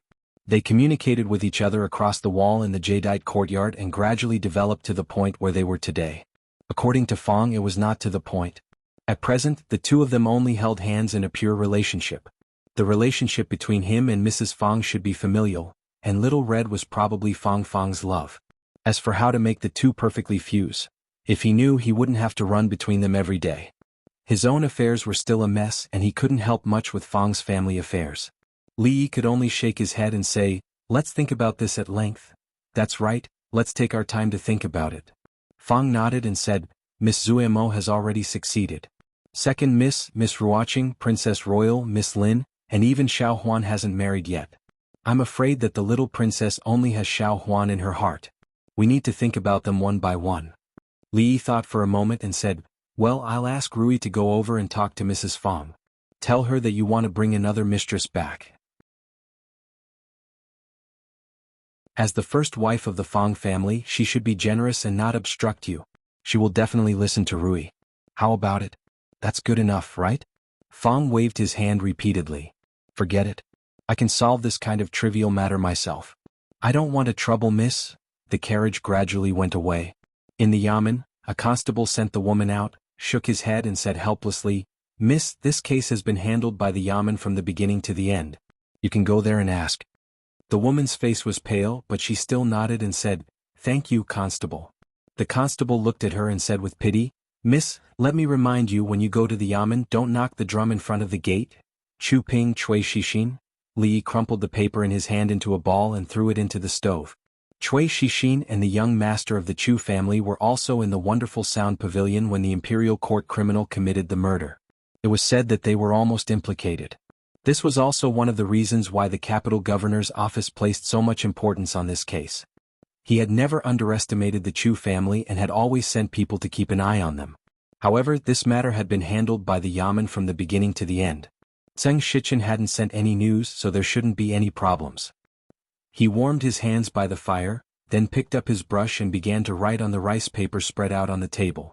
Mississippi Lu insisted that the Green Jade Case Lantern Festival he had written on the lantern that day was too sloppy. There were many words in it that she didn't recognize, so it wasn't a suitable gift. She wanted him to write it again. It was normal that Mississippi Lu couldn't recognize it. She only knew a few words, and the situation that day was different. In order to speed things up, he had used a type of calligraphy that was between cursive and semi-cursive. Anyone with a bit of knowledge in calligraphy would be able to recognize it, but to an illiterate like her, it was naturally scribbled and couldn't be seen clearly. However, she was Mississippi Lu. If Second Miss wanted her to write it in regular script, she would write it in regular script. It wasn't a big deal. After Li Yi finished writing, she checked it and nodded in satisfaction. Li Yi reminded her, "Don't forget, you still owe me something." "What is it?" asked Mississippi Lu with a frown. According to the rules of the Lantern Festival, the lantern and the sachet had to be exchanged in the end.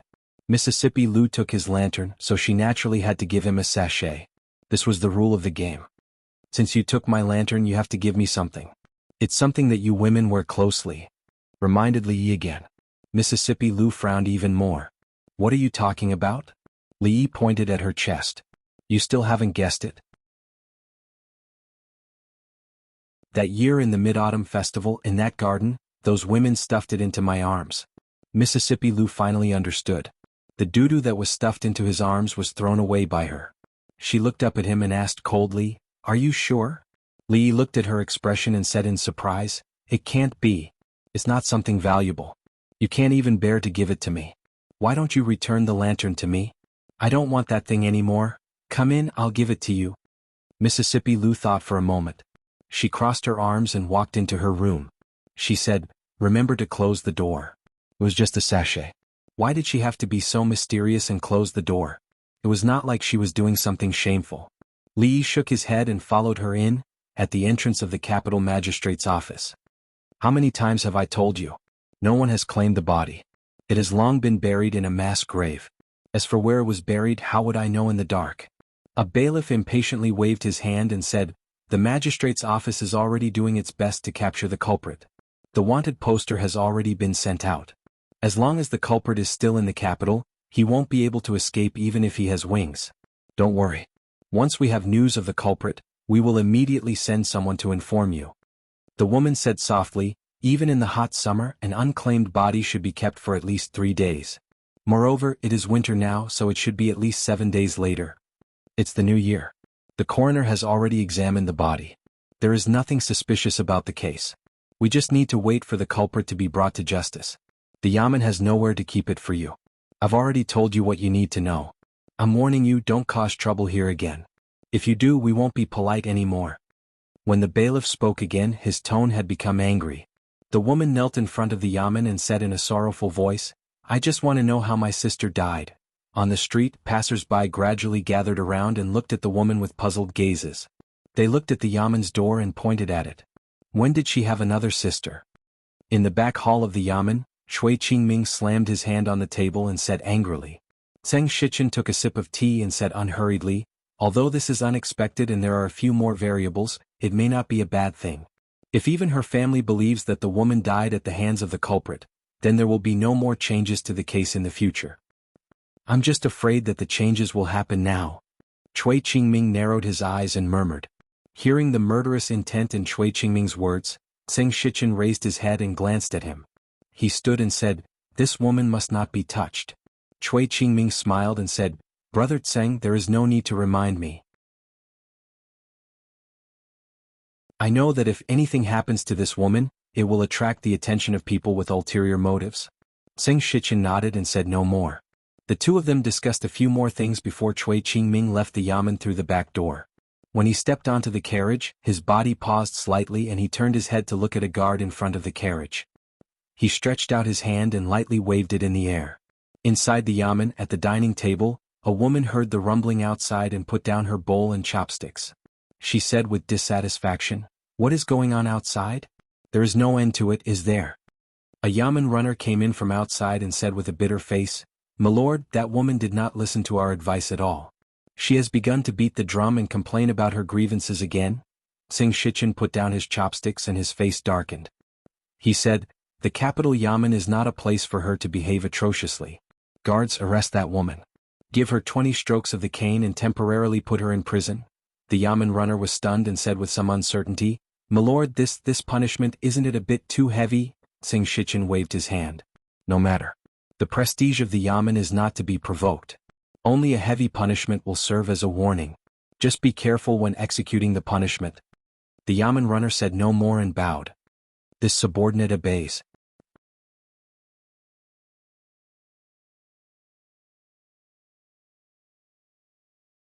Chapter 877. At the entrance of the capital magistrate's office, the woman beating the drum was once again stopped by a bailiff. Many passers-by had stopped to watch from the side of the street. They pointed at the woman not far away and whispered to each other. "I saw her beating the drum here early in the morning. I wonder what kind of injustice she has suffered? I heard that it's because of her sister's death. I also heard the bailiff say that she's a criminal. I'm afraid it's not because of the case at the Wonderful Sound Pavilion 2 days ago. That evil thief's wanted poster is posted all over the street. What's she doing here? Could it be that there's more to this case?" As the crowd discussed animatedly, a bailiff walked out from inside and looked at the woman. He waved his hand and said, "Take her down. This is the capital magistrate's office. Is this a place for you to mess around?" The bailiff looked at her indifferently and turned his head to say, "Sir has ordered that this woman has repeatedly challenged the magistrate's authority and obstructed official business. Take her in and give her 20 strokes." Then he walked forward and dispersed the crowd on the street. He loudly said, "There's nothing to see here. Disperse, disperse." Although the drum at the entrance of the yamen was used by the people to seek justice, it was not allowed to be beaten randomly and disrupt the yamen's normal order. However, even though there was such a rule, the woman had just lost a loved one. It was understandable that she was grieving. To punish her like this was somewhat unreasonable in the eyes of the crowd. However, this was not something they could discuss. They could only shake their heads and disperse as they watched the woman being taken in. "Boss, are we really going to give her 20 strokes?" A bailiff looked at the thin woman and said hesitantly, "What if she dies after 20 strokes? You pig brain." The bailiff fiercely knocked on the man's head and said angrily, "Sir has said to pay attention to propriety. If she dies, you'll pay with your life." The bailiff who was knocked on the head put on a long face and asked, "What propriety?" The bailiff waved his hand. "It's enough. After beating her, take her to jail and lock her up first. Don't let her come out and cause trouble again." A moment later, the constable came to the pale-faced woman who was pressed on the stool. The scene of the woman's death that night appeared in his mind, and a trace of pity appeared on his face. He shook his head slightly and waved his hand, Give me the board, I'll do it myself. When the two bailiffs escorted the woman into the prison, they felt that today was an eye-opener. After working in the yamen for so long, this was the first time they saw someone who could walk to the prison on her own after being flogged. I don't want it anymore. I don't want the sachet anymore. I don't want the lantern anymore. I don't want the poem anymore. Lee covered his butt and limped out of Mississippi Lou's room. He turned around and said, "Take it if you like it. What else do you like? Just take it, it's all yours." Mississippi Lou glanced at him and said faintly, "Who told you not to make it clear?" Lee didn't want to explain anymore. Wasn't it clear enough just now? She owed him. The thing that a woman wore close to her chest, and someone had given it to him before. Other than the sachet, what else was there? A belly band? She didn't even think about it. He was a dignified county marquis, a man of indomitable spirit. How could he be so perverted? Mississippi Lou looked at him again and said, "I owe you the sachet. I'll return it to you in the future." "Forget it, not in the future. I don't want it anymore." Lee rubbed his butt that was still faintly aching. When did she develop this bad habit? Couldn't she find another place to start? "You have to take it even if you don't want it." After saying this, Mississippi Lou flipped her hair and left him a cool view of her back. Although she said it directly, it was already 2 months later that he received the sachet from Mississippi Lou. If it was a simple sachet, he could just buy one on the street. However, Mississippi Lou was so picky about his gift. She even asked him to make a new copy of the poem. Of course, she wouldn't be so careless with her gift. The cloth used for the sachet was carefully selected from her collection of cloth. She heard from Xiao Huan that second miss took a full 3 days to choose the spices, and then to embroider something on it, sewing the broken pieces of cloth together. In this period of time, she did not know how much was wasted. That was why it dragged until now. She was very good at fighting with others, but when it came to cooking or needlework, it would greatly lower the level of most women. Li Yi held the sachet sewn by Mississippi Lou. He was very sure that if he wore it out, he would definitely be laughed at by others. However, looking at the eyes of Mississippi Lou, he could only ignore his conscience and nodded, "Very good, I like it very much." Mississippi Lou's somewhat nervous expression finally eased. She said, "It's my first time sewing, there are many places that are not done well, just make do with it." Li nodded and said, "There are indeed many places that are not done well. For example, there are some marks in the stitching of the cloth, the color matching is not very good, the stitches are thin and dense, the choice of spices seems to be." Mississippi Lou looked at him calmly, "Also what?" Li Yi hung the sachet on his waist with satisfaction and said, "It seems, there is nothing to be picky about." No matter how ugly the sachet sewn by Mississippi Lou was, it was still unique in this world.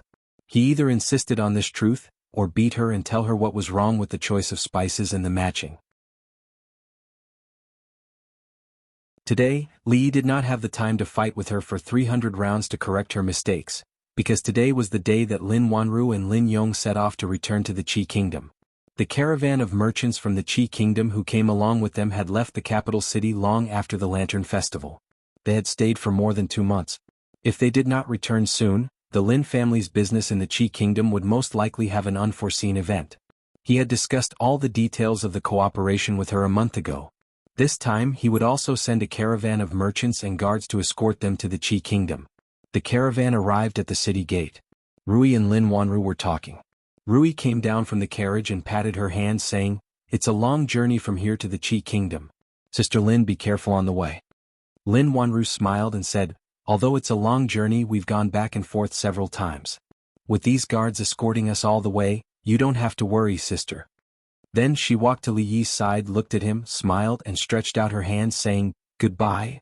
Li Yi was stunned, then he also stretched out his hand and the two of them shook hands. Lin Wanru turned her head, looked at Rui and explained, "This is a kind of etiquette in our hometown called the handshake ceremony. It's used to greet friends who have not seen each other for a long time, or to bid farewell to friends who are about to be separated." Lin Yong looked at this scene in astonishment. After scratching his head, he also stretched out his hand to Li Yi and said with a sad face, "Li brothers, goodbye."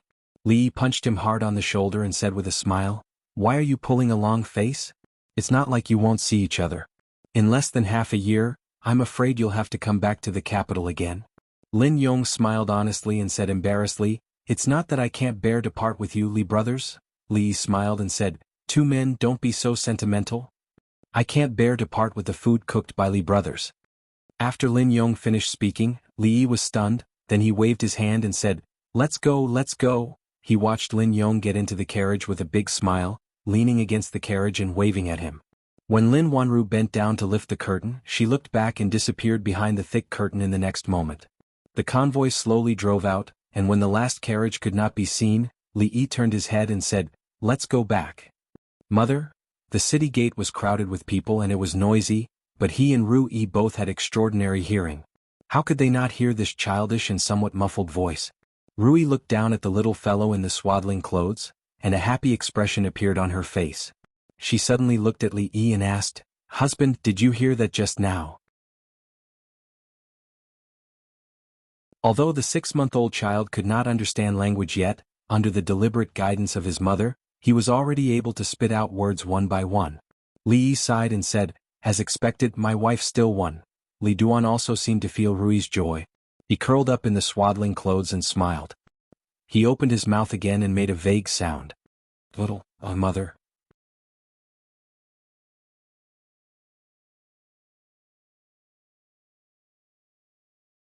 Chapter 878. Li Yi gently poked the little fellow's soft face and said, "If you want to call me mother, there's no little, mother?" The two words he said were not clear.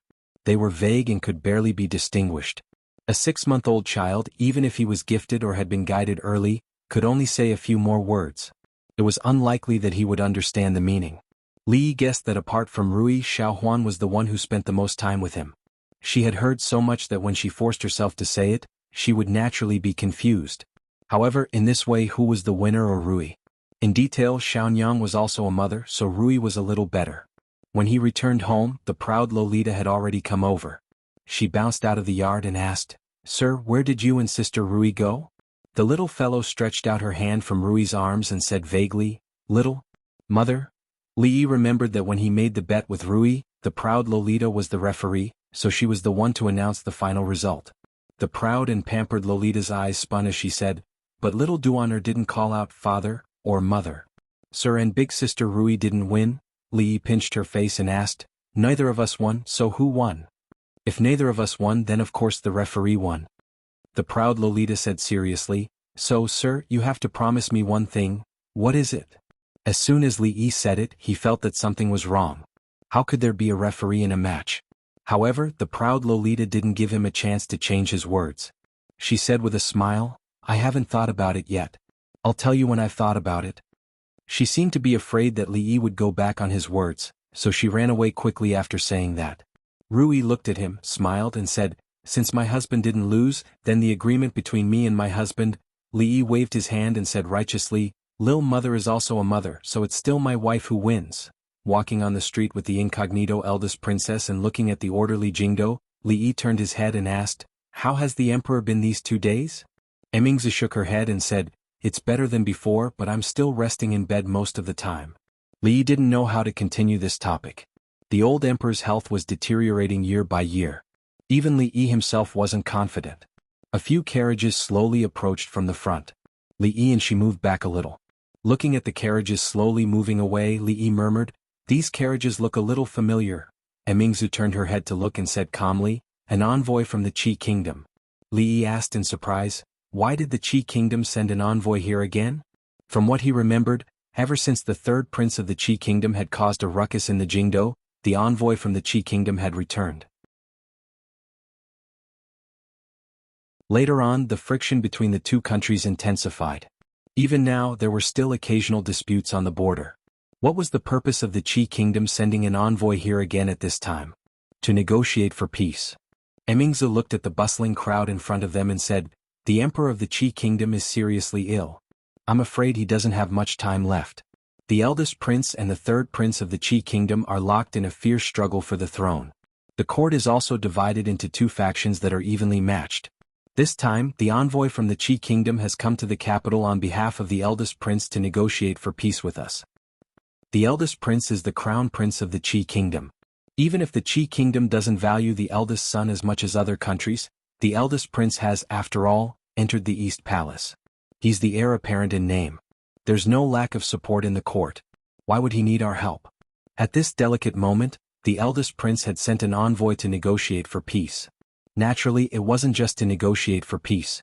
It was likely that he wanted to borrow some power from the Jing kingdom to deal with the third prince. For the crown prince to end up like this, it was truly tragic. Emingzu glanced at him and said, "Originally it was indeed like this. Although the third prince of the Qi kingdom has a reputation for being virtuous, he's still the third prince. He doesn't have a legitimate title. However, not long ago the crown prince of the Qi kingdom turned the entire Qi kingdom into a mess. The people's grievances rose everywhere and the hearts of the people were shaken. Many in the court were disappointed in him and turned to support the third prince. That's why the two of them are evenly matched now." "Seems there's such a thing." Li nodded and said, "What did the court officials say?" Emingzu shook her head and said, "They only revealed their intention to negotiate for peace. They haven't formally proposed it yet. My imperial father's health isn't good. He hasn't summoned them these few days. I'm afraid they'll have to wait until my imperial father's next court session." Li didn't have much of an opinion on the matter of negotiating for peace. However, from this matter he could feel the changes in the Jing kingdom over the past 1 or 2 years. He could still remember when he first came to the capital. The carriage driven by the envoy of the Qi kingdom still dared to run amok on the busy streets of the capital. In just 2 short years, the envoy no longer had that kind of arrogance and despotism. He was even more restrained than some of the nobles in the capital. However, when he left the Qi kingdom, he didn't hear anything about the emperor of the Qi kingdom. Could it be that the saying "Ing Hua guards his heart" was really true? It was just that the person Ing Hua was guarding was not the old emperor, but the one in the Qi kingdom.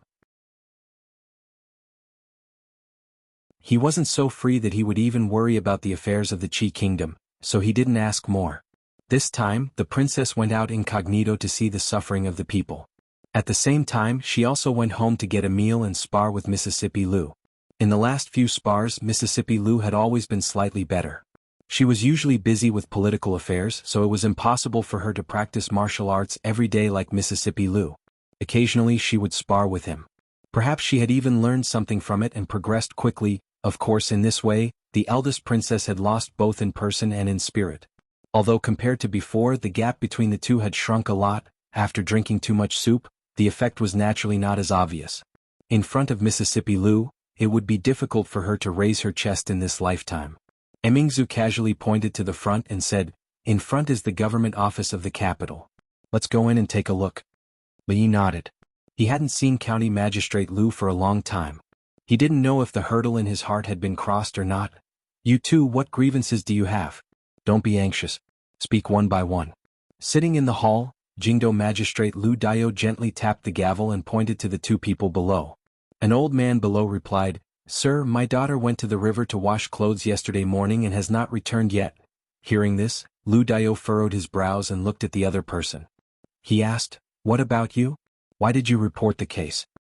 The man's expression was sorrowful as he said, "My lord, this commoner's wife returned to her parents' home 3 days ago and hasn't returned since.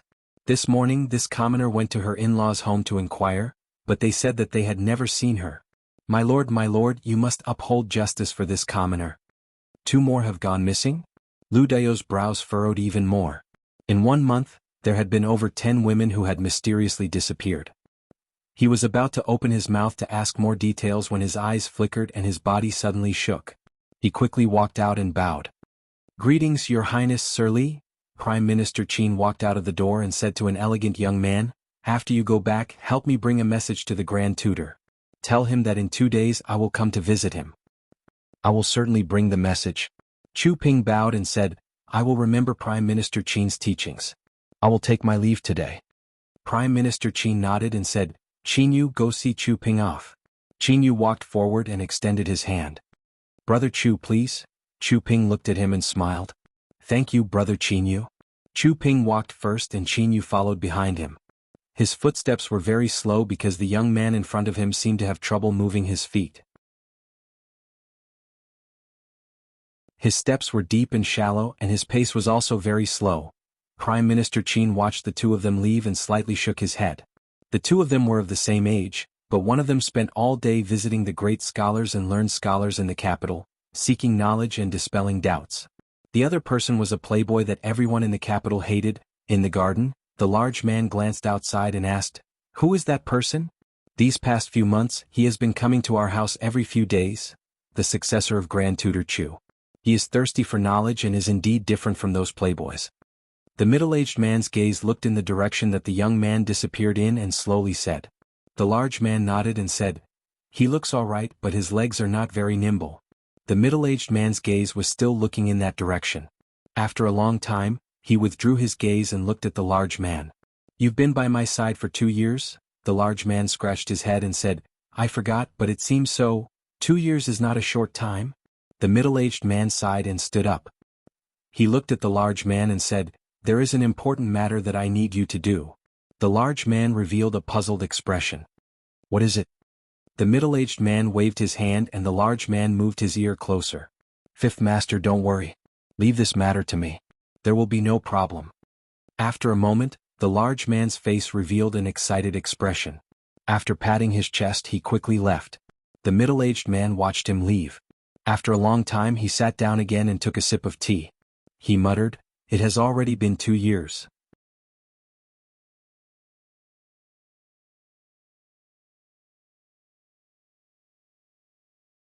Chapter 879. In the Yamen, Emingzi frowned and asked, "Within a month there have been more than a dozen cases of women and girls going missing near the capital?" Lu Dayo nodded and said, "Since the first case a month ago, including the 2 today, there have been 13 cases. The security in the capital had always been good, and there were countless heroes of the martial arts world among the people. There were very few major cases. After the first few cases of women going missing, he didn't pay too much attention. But now there were a total of 13 cases.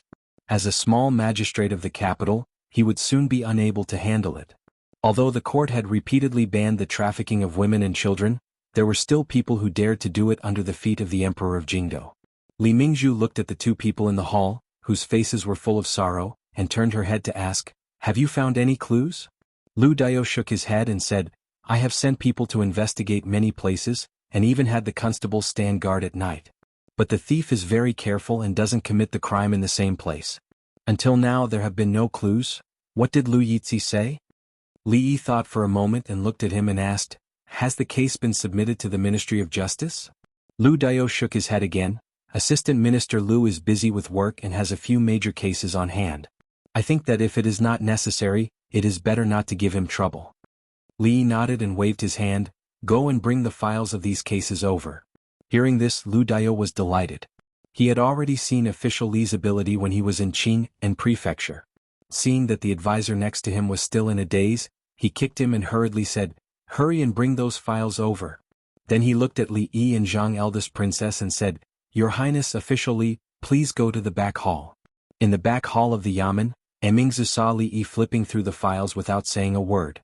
She couldn't help but ask, "Did you find anything?" "Don't worry. Do you think I'm the reincarnation of Lord Bao?" Li Yi flipped through the files and turned his head. "Lord Lu, please bring me a map of the vicinity of the capital." County Magistrate Lu was more reliable and didn't have as many questions as Princess Royal.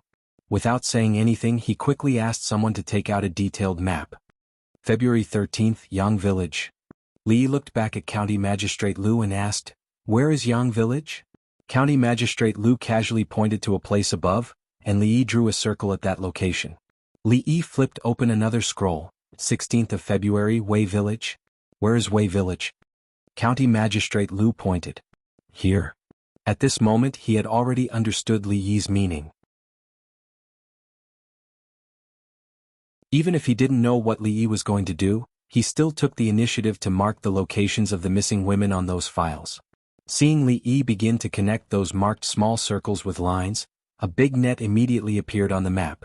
After that, County Magistrate Lu circled the place with the densest lines on the net. If he still didn't understand what Li Yi was doing, he wouldn't have been able to sit in the position of the magistrate of the capital for so long. With admiration on his face, he immediately bowed and said, "Thank you for your advice, Official Li." Li Yi put down the pen, waved his hand, pointed at the big circle drawn at the end and said, "Send people to visit this place secretly. Be careful not to be discovered and alert the enemy. If you find something, don't act rashly. These people have committed crimes repeatedly without being discovered, so they can't be ordinary people.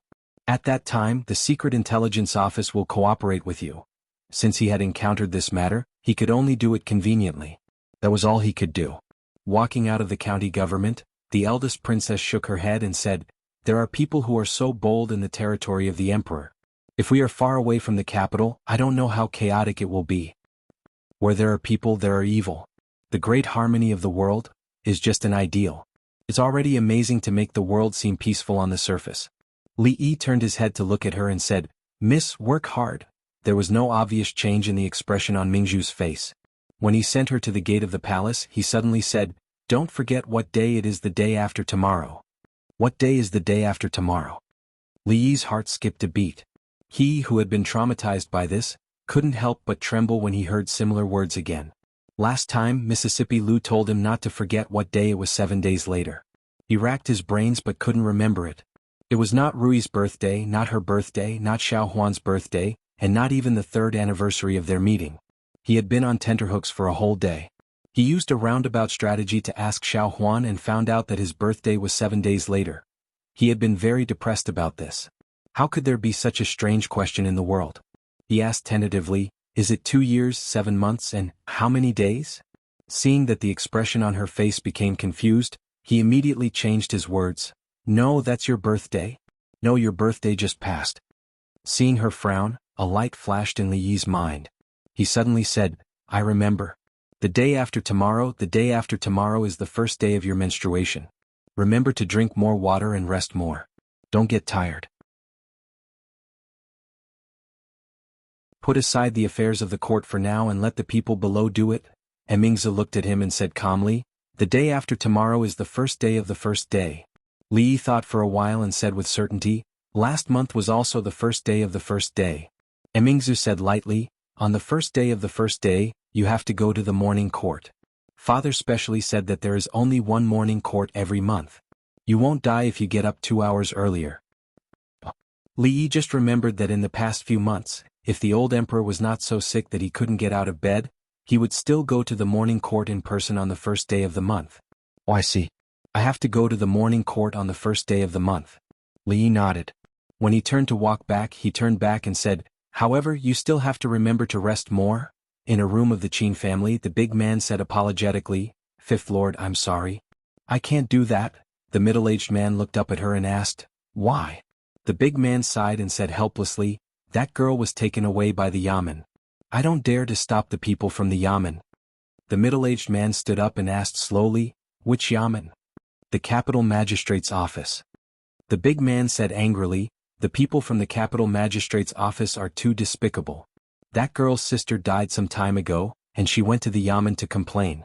She was arrested and locked up for 2 months. She was only released for 4 hours and then she was taken back again. They said that she stole something from the magistrate. Isn't this nonsense?" "Fifth Lord, I'm sorry, I couldn't protect her." "She stole something from the magistrate and was arrested again?" The middle-aged man murmured and sat down slowly. After a long time, he waved his hand and said, "It's okay, it's not your fault." The big man asked curiously, "Fifth Lord, who is the girl you asked me to protect?" The middle-aged man sighed and said, "She is a pitiful person." The big man nodded repeatedly, "She's quite pitiful. Why don't those officials have any sympathy?" The middle-aged man waved his hand casually, "You can leave first." The big man responded, retreated to the door and closed it. The middle-aged man lowered his head. After a long time, a smile appeared on his face and he murmured, "Sing Shichen, Sing Shichen."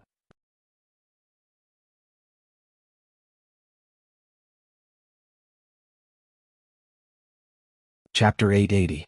The morning court of the Jing kingdom had long been reduced to a mere formality. There were 3 provinces and 6 ministries to maintain the operation of the imperial court. In fact, there was no need for an emperor. Some important decisions could not be decided by the subordinates, and the eldest princess would be the judge. If even the eldest princess could not make a decision, she would have to ask the old emperor for his opinion. On the first day of every month, the ceremonial morning court would be held. If there was nothing very important, the old emperor would only show up for a short while.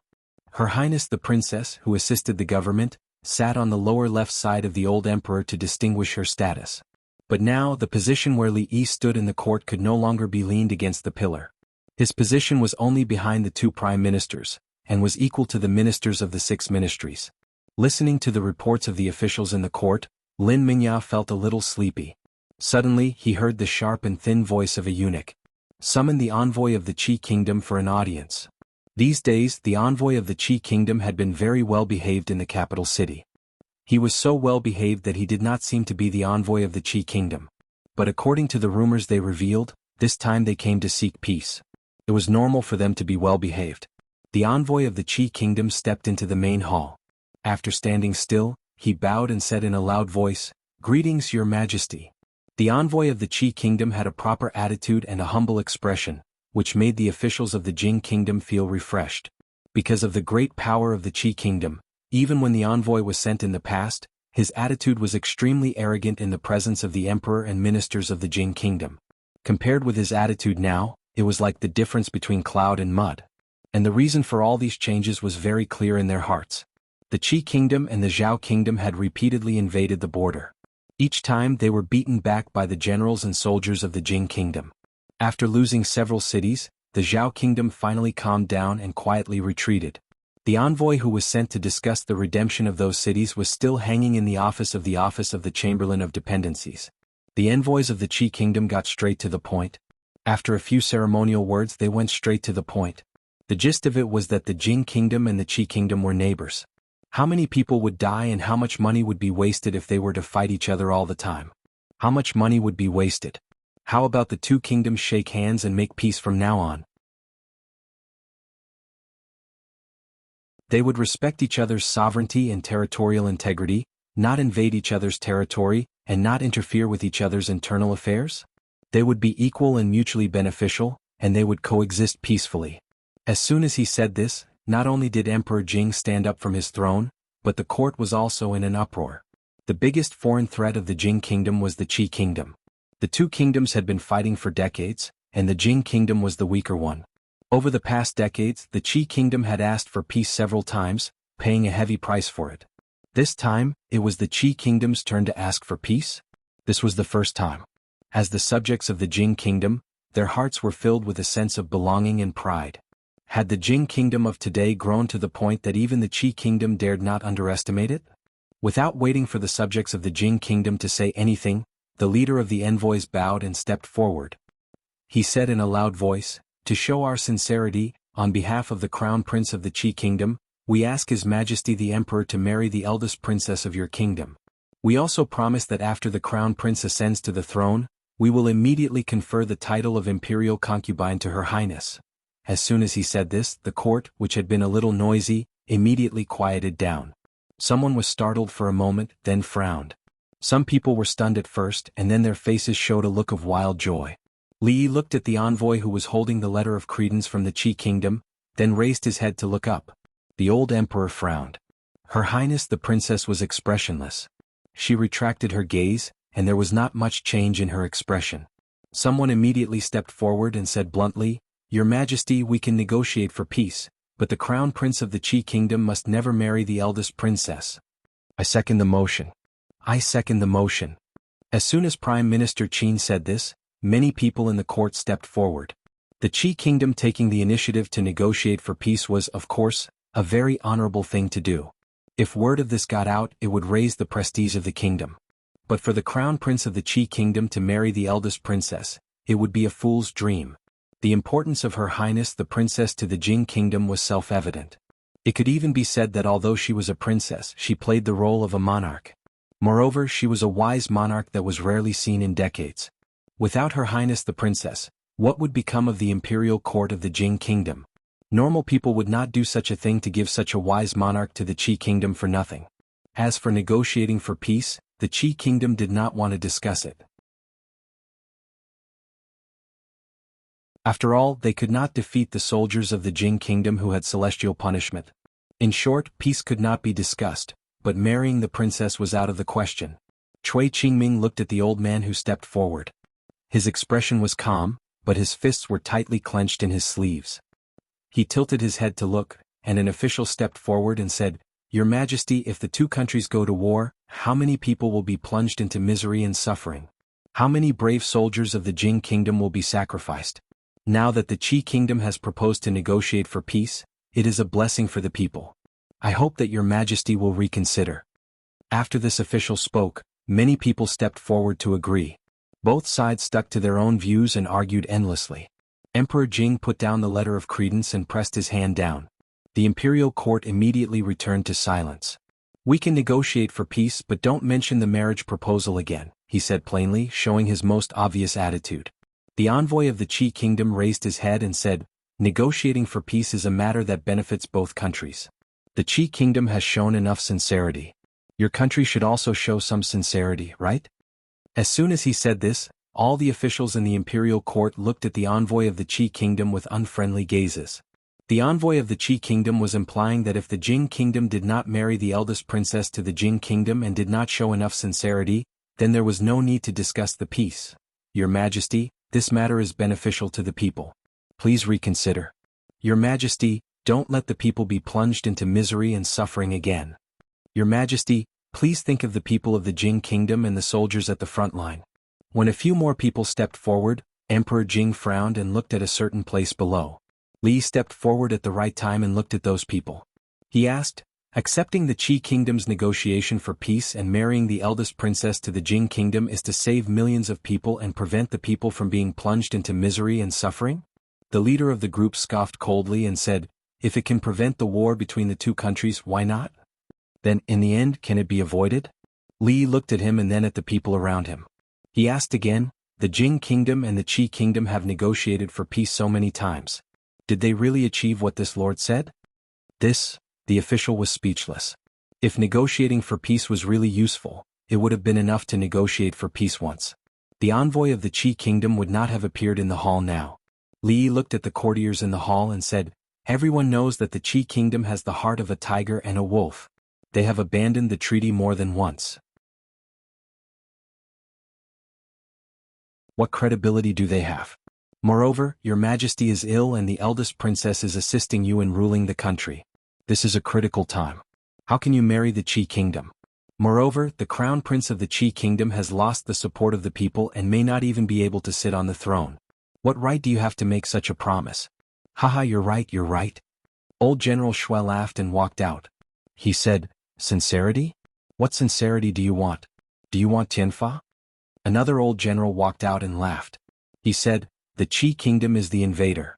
What's there to talk about negotiating for peace? If you want to retreat, do it quickly. If you want to fight, the soldiers of the Jing kingdom will not be afraid of you. Prime Minister Shen stood out and nodded. He said, your Majesty, I think Dr. Li is right. The Minister of War Yan Bing stepped forward and said, I agree.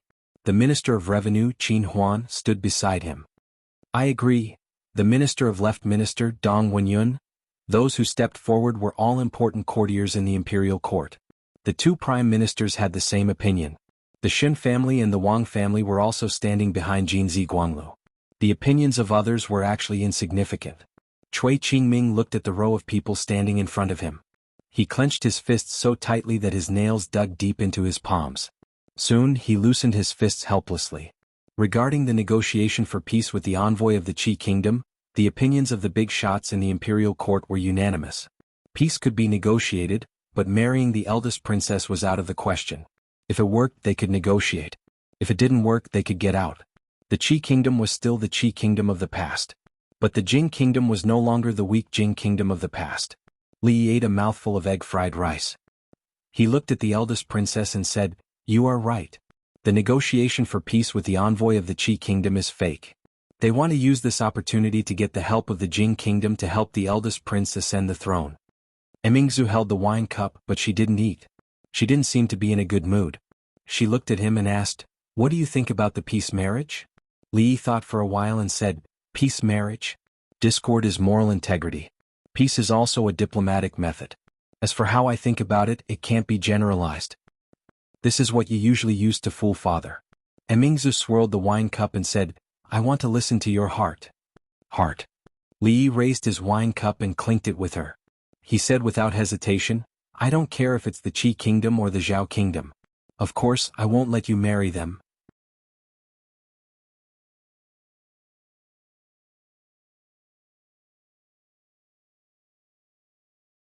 Chapter 881. The emperor and ministers of the Jing kingdom had firmly rejected the proposal of the envoy from the Qi kingdom. There was no hesitation, which meant that there was no room for negotiation. The eldest princess was not only the eldest princess. She also knew many secrets of the Jing kingdom, including Tianfa, which could not be known to outsiders. These secrets could never be leaked to the Qi kingdom. Not to mention that the current situation in the court depended on the princess. Without the eldest princess, the construction of the academy would come to a standstill. The implementation of the marriage policy would also encounter huge obstacles. The envoy from the Qi kingdom did not propose any more peace talks. The morning court session ended on bad terms. After returning to the office of the Grand Herald, he was not in a hurry to leave, as if he still had a glimmer of hope. As the current leader of the Cui family, Cui Qingming's face darkened the moment he stepped out of the palace. The envoy from the Qi kingdom is seeking peace with the intention of marrying the eldest princess. This is an opportunity that we cannot miss. We cannot let it go like this. After hearing the news, a man from the Cui family walked out anxiously and said hurriedly, "Li Yi, this kid has already grown up." Cui Qingming pressed his palm heavily on the table and murmured, "You didn't see the scene in the court today. Just relying on the remaining power of our Cui family in the court is no longer enough to contend against him." But as soon as the man spoke, someone hurried in and said, "There is news from the palace. Her ladyship sent a message." Cui Qingming stood up and looked at the lady official who walked into the room with everyone else. The lady official glanced at Cui Qingming and the others. There was no expression on her face. She said calmly, "Her ladyship asked me to ask you, Lord Cui, what are you waiting for?" Cui Qingming clenched his fists. After a while, he nodded and said, "Tell her ladyship that I know what to do." The 6-month-old Li Duan was already restless. Although he could not walk, he could already turn over on his own. He could even walk when supported by an adult. Li Yi planned to build a carriage for the child to learn how to walk. It should be ready in 2 months at most. And Mingzu Li is going to be married off to the Qi kingdom? When he was sketching in the room, Mississippi Lu suddenly walked in and asked out of the blue. Li Yi raised his head to look at her, then lowered his head and asked casually, "Who told you that?" Mississippi Lu walked over and took a look. She stood aside and said, "It's just a rumor." Li Yi shook his head and said, "Don't worry, she won't marry anyone who marries to the Qi kingdom. Even if she wants to, she can't. No one in the imperial court will agree to it." Mississippi Lu crossed her arms and murmured, "A 19-year-old princess should have married long ago." Li Yi raised his head and looked at her in surprise. "If I remember correctly, you seem to be a few days older than her, right?" Mississippi Lu turned to look at him and nodded. "You're right. So what are you trying to say?" "I told you my memory can't be wrong." Li Yi lowered his head and continued to draw the blueprint. He murmured, "It's good that she's older, it's good that she's older." After drawing the blueprint, the next thing to do was to make and polish it. The finished product still needed to be tested and adjusted, but these could be left to the craftsman. If it wasn't for Mississippi Lu's reminder, Li Yi wouldn't have realized that she was already 19 years old. Even Xiao Huan had crossed the threshold of 17 years old. She was much more sensible and was about to become a young lady. Only that Sundra Lolita was still the same as when they first met. It seemed that she hadn't changed at all. She was still as playful as before. She could even play with the 6-month-old Li Duan. This also saved her and Rui a lot of trouble. Li Yi walked into the room and saw the little fellow lying on his back on the bed. That Sundra Lolita was lying by the bed, blinking her big eyes and looking curiously at the even smaller thing in the little fellow's split pants. Finally, at a certain moment, she couldn't help but reach out and pull it. County Magistrate Lu supported his chin with one hand. There was a thick file in front of him, but his mind wasn't on it. His eyes were blurred. His upper and lower eyelids touched each other and quickly opened again.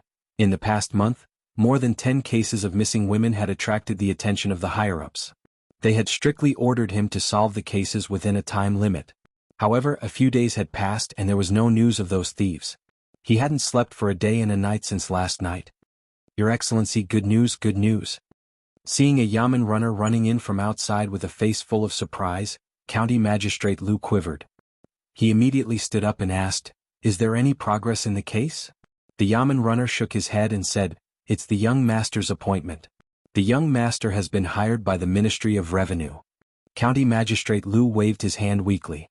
The officials of the Ministry of Revenue had already discussed this matter with him. After that good-for-nothing boy entered the mathematics college, he was enlightened and graduated with excellent grades. He didn't lose face for County Magistrate Lu. This time he went to the Ministry of Revenue to temper himself, so he didn't need to worry about his future anymore.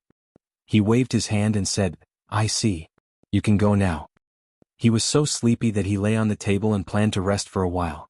Not long after he closed his eyes, a thunderous voice rang in his ears again. Your Excellency, good news? County Magistrate Lu patted the table and didn't even bother to open his eyes. He said, "Okay, I see. You can go now. I'll sleep for a while."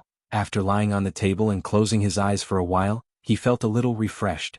He picked up the file and was about to read it.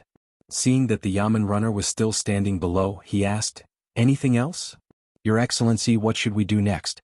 County Magistrate Lu frowned and said, "What next?" "Detective Zhao has found some clues about the missing woman. He came back to ask you for your opinion. When did you find it?" County Magistrate Lu suddenly stood up from his seat and asked, "Why didn't you tell me earlier?" The yamen runner was stunned and said, "Didn't you say that you already knew?" County Magistrate Lu had been worried about this matter these days. There was progress in the case, but they didn't tell him immediately. What if, during this period of time something happened? He glared at the yamen runner and said, gritting his teeth, "Say it." The yamen runner trembled and immediately said, "Thanks to your guidance, we followed your method and narrowed the scope of the secret investigation. As expected, we found some problems in a place outside the city. Great scholar Sun has studied scriptures all his life. Although he isn't as good as Qinwen, he still has unique insights in some aspects. He is far away from the downtown area and lives in a hut outside the city. It took you a lot of effort to find him. Go now." Chu Ping bowed respectfully and said, "I'll take my leave." Pinger's leg. Watching Chu Ping limp away, the middle-aged man stood beside Grand Tutor Chu and sighed. "That's a human life, a living human life." Grand Tutor Chu watched Chu Ping leave and shook his head. "And he only injured one of his legs from kneeling. I only hope that he can remember this lesson and not repeat the same mistake." The middle-aged man nodded and said, "He has been studying wholeheartedly these days. He has always been aware of his mistakes and has the intention to change." As soon as he finished speaking, a servant from the Chu family came to report that Cui Qingming from the Cui family had come to visit.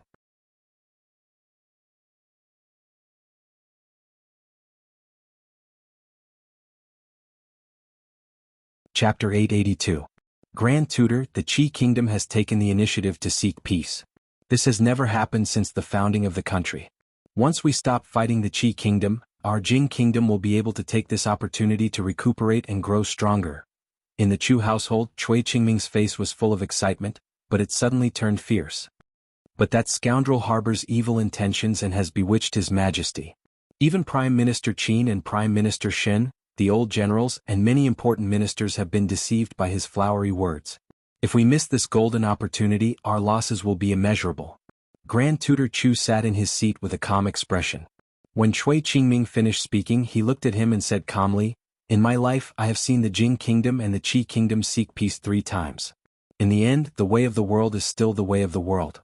There is always war ahead, and the Qi Kingdom's wild ambition will never be satisfied. But the weak have never had the right to negotiate. The enmity between the Jing Kingdom and the Qi Kingdom cannot be resolved with a peace treaty.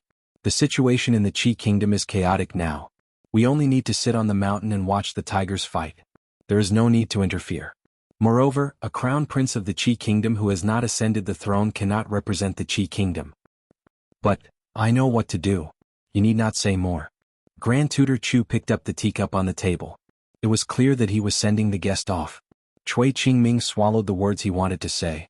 His expression returned to normal. He slowly rose and said, "This junior bids his farewell." He walked out of the hall and walked back the way he came. Just as he was about to step out of the Chu household's gate, he heard hurried footsteps behind him. Brother Cui." A middle-aged man caught up with him and said, "My father has been in a bad mood these days. If he has said anything overboard, I hope Brother Cui will not take it to heart." "How could that be?" Cui Qingming smiled and said, "Grand Tutor has always been like this. How could I not know? Today, Grand Tutor's words have enlightened me. There are some things that I need to carefully think about." The middle-aged man was relieved. That's good." At the Chu family's entrance, Cui Qingming looked up at the nation's literary bones plaque. After a long while, he turned around and boarded the carriage. The coachman leaned against the carriage and lifted the curtain slightly. He whispered, "Second master, the Yamen's people seem to have found that place." Cui Qingming frowned. "So fast?" The man nodded and said, "Today the constables sent by the government are already 5 miles away from that place. I'm afraid they will find us soon. We have to move as soon as possible." Cui Qingming lifted the curtains of the window and looked in the direction of the Chu family again. He leaned against the carriage and said faintly, "If they want to investigate, then let them. Go to the capital governor's manor." The coachman lowered the curtain and said in a low voice, "I understand. Outside the capital in a certain village in front of the grass at the village entrance." Chu Ping bowed slightly to the white-haired old man in front of him. "Many thanks to Great Scholar Sunday. Today, with Great Scholar Sun's guidance, Chu Ping has benefited greatly. The younger generation will surpass us in time. The younger generation will surpass us in time. We are old now. The future belongs to you young people." The old man stroked his white beard and said, "Send my regards to the Grand Tutor. I will pay a visit another day. I bid you farewell, elder." "I won't be sending you off." Chu Ping walked all the way to the village entrance. There were already people waiting there. A well-dressed young man stretched out his hand and pointed at the carriage beside him. He smiled and said, "Master Chu, please." On a high hill outside the village, a constable was lying in the grass. He put away the cylindrical object in front of him and furrowed his brows. They had been following that carriage all day, but from the logo on it, it belonged to a small noble family in the capital. This matter was a bit troublesome to deal with. He turned his head and said in a low voice, "Keep a close watch here. I will go back and report to the master." At the same time in the capital governor's manor, Zheng Shichen put down his teacup and looked at Cui Qingming. "You don't have to worry about that woman. To prevent her from causing trouble outside, I have already locked her up in prison. As long as we find a reason she can be locked up like this." Cui Qingming nodded and said, "The matter I mentioned just now, don't worry. I will also have people keep a close eye on that place. There won't be any delays. This matter is very important. I will leave it to Brother Zheng." Zheng Shichen looked at him and said solemnly, "Brother Cui can rest assured that I will handle this matter. Bide your time." Li Yi crumpled a piece of paper into a ball and threw it into the lake. He didn't quite understand the 4 words that Zheng Shichen had sent him. The arrival of the Qi Kingdom's envoy to the capital was a great opportunity that couldn't be more obvious. Inciting public opinion, colluding with the court officials to force the abdication of the throne, pressuring the emperor, and so on. With a whole set of gifts, the Cui family and their accomplices were almost finished. But if others didn't make a move, it wouldn't be good for him to make the first move. In this way, Lord Zheng's words of "bide your time" seemed a little out of the blue. He didn't finish his words, and this half was unclear and vague, which was really annoying. Her Royal Highness threw a stone at the lake, leaving a long mark on the surface of the lake. It flew to the other side and disappeared. She asked casually, "This time what other reason can they think of?" Li Yi imitated her and threw a stone. The stone sank into the lake with a thud. "I don't know." He shook his head and thought for a moment. Suddenly he said, "Why don't we be a little more ruthless?" Emingzi looked at him and asked, "How ruthless?" Li Yi pointed at the ripples on the surface of the lake and said, "Take advantage of the quiet night, when the moon is dark and the wind is strong, and send a few masters to kidnap Cui Qingzi, Cui Qingming, and a few other important figures of the Cui family, and then..." Li Yi threw another stone into the lake. Emingzi looked at the ripples on the surface of the lake and asked, "What if Grand Tutor Chu stands out and opposes?" Another thump came from the surface of the lake. "Noble Consort Cui? But what about all the opposing officials in the court and all the people in the world? Then forget it." Li Yi shook his head and lay on the lawn with his hands behind his head. He sighed and said, "In this way the fish in this lake can't be eaten in the future. Therefore this kind of thing couldn't be rushed." Her side still had to take the righteous side, and basically could only rely on the other side to court death. This was very passive and not easy. As a friend he did this for her. If she didn't reward him with a very, very high official title in the future, even the heavens wouldn't be able to bear it. Emingzi knew that he was just joking. She imitated him and lay on the lawn with her hands behind her head, looking at the blue sky. At this moment, all the heavy court affairs seemed to be completely erased from her mind like the cloudless sky. Li Yi turned sideways and was about to say something. His mouth opened halfway and his whole body froze. When she lay on the lawn with her hands behind her head, the clothes on her chest tightened, revealing a seductive curve. The two of them were very close to each other. Because of the perspective at this moment, Li Yi couldn't tell who was the winner between her and Mississippi Lu. In the small pavilion in the lake, Li Xian sighed. He always felt that there was something between Li Yi and Emingzi that he didn't know besides the love between a man and a woman. Unfortunately, the two of them denied it every time. He couldn't get any useful information from either of them. Beside him, the proud Lolita held her chin with her hands and looked in the same direction as him. She also sighed slowly.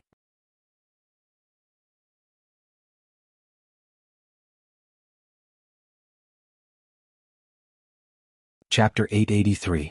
What happened to the Peng family? Hearing Detective Zhao's words, County Magistrate Lu frowned and said, "He's just a county magistrate. How can he handle such a big thing?"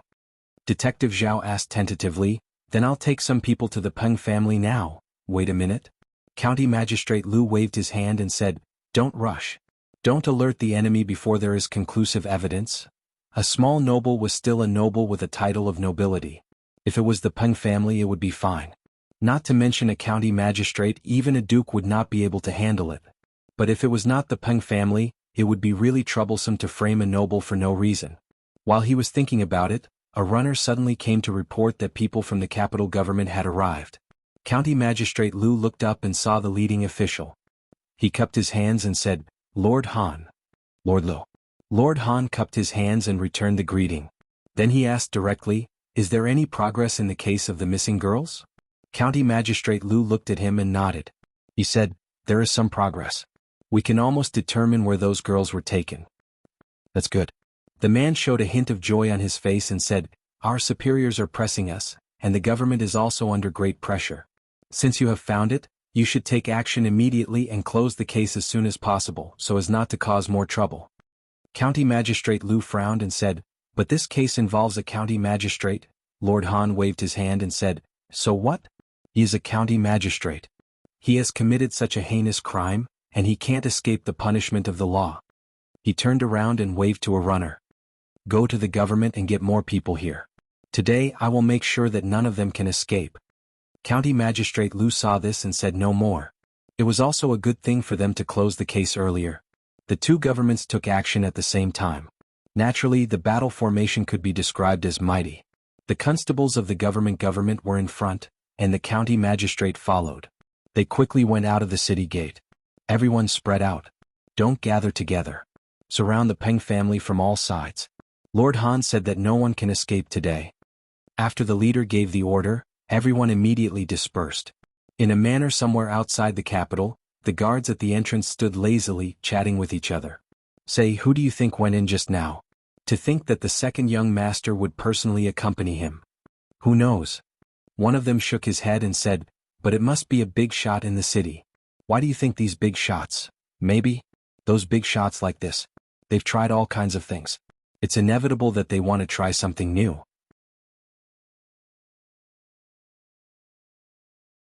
"Don't you think so?" the person on the left said, but didn't get an immediate response from the person next to him. When he turned his head, he saw a knife pressed against the person's neck. A look of terror appeared on his face, and he was just about to scream when he felt a cold sensation on his neck. "Don't talk. Lead the way." As the cold voice fell, there were noisy footsteps in the surroundings. The two Yamans had sent out dozens of bailiffs for this serious case. Although the Peng family had many guards and servants, they didn't dare to resist the officials. How could they resist? In a short period of time, everyone was chased into the courtyard. A few bailiffs entered the inner courtyard and kicked open a door. When they saw the injured woman tied up in the room, their faces were filled with anger. "Put her down first," the leader of the bailiffs said. Immediately, two bailiffs walked over, untied the woman, and wrapped her in a blanket. Inside the room, the naked man was so scared that he couldn't even speak properly. He said in a trembling voice, What are you doing?" The bailiffs picked up the whip beside him and whipped him in the face. He said angrily, "Put him on and take him away." At the same time, the sound of doors being kicked open could be heard from every room in the inner courtyard.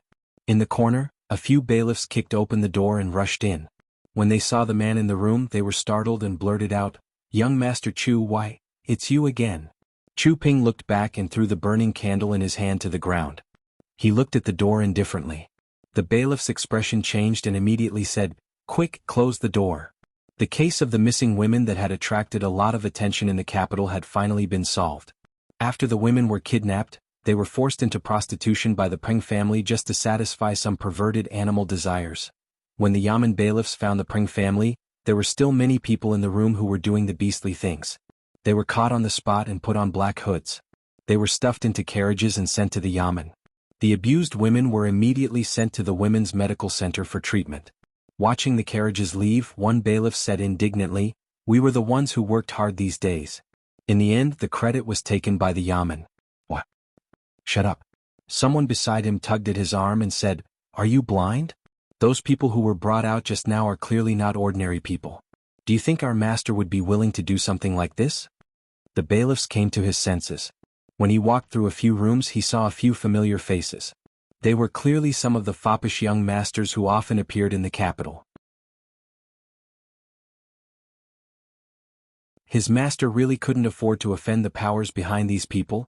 He clenched his fists tightly, but in the end he could only sigh and say, "Damn it, I still don't feel good." The banquet at the Chu family had already begun. The middle-aged man looked at the empty seat below and said in confusion, "Strange, it's already so late. Why hasn't Ping returned yet?" Grand Tutor Chu said calmly, "There are many things about Sun Zhongxiu that he can learn from. It's fine for him to come back later." The middle-aged man nodded and said, "Ping has been working much harder than before." Just as he finished speaking, a servant ran in frantically and said in fear, "Master, there's a letter from the capital yamen. Something big has happened, something big has happened." The middle-aged man frowned and said, "Just what happened? Tell me slowly." The servant handed over a piece of paper. After the middle-aged man finished reading it, he suddenly stood up from his seat and flipped over his chair. The dining table also shook violently. Soup splattered everywhere and countless chopsticks fell to the ground. His face was pale. He gripped the paper tightly and murmured, "Unfilial son, unfilial son." Grand Tutor Chu slowly stood up and looked at him. He said, "Give me the letter." The middle-aged man held the letter and a hint of hesitation appeared on his face. "Give me the letter." Grand Tutor Chu repeated. Hearing this, the middle-aged man could only respectfully hand over the letter. Grand Tutor Chu took the letter. At first, his expression was rather calm. However, not long after, his breathing began to quicken and he gripped the letter tightly. His eyes were bloodshot and his beard was trembling incessantly. The middle-aged man hurriedly walked over and gently patted his back. He said hurriedly, "Father, father, calm down, calm down. Don't be angry and harm your health. Bastard. The descendants of the Chu family have been upright for generations. How could we have produced such a bastard?" After a sorrowful voice, the middle-aged man cried out anxiously, "Father, father. Someone quickly go get a doctor."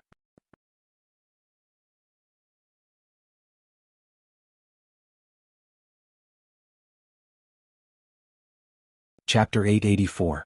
That bastard, where is that bastard now? Grand Tutor Chu had already woken up before the doctor arrived and asked in a trembling voice. The servant replied in a trembling voice, "The magistrate's office said that they did not reveal young master's identity. They should be sending young master home soon."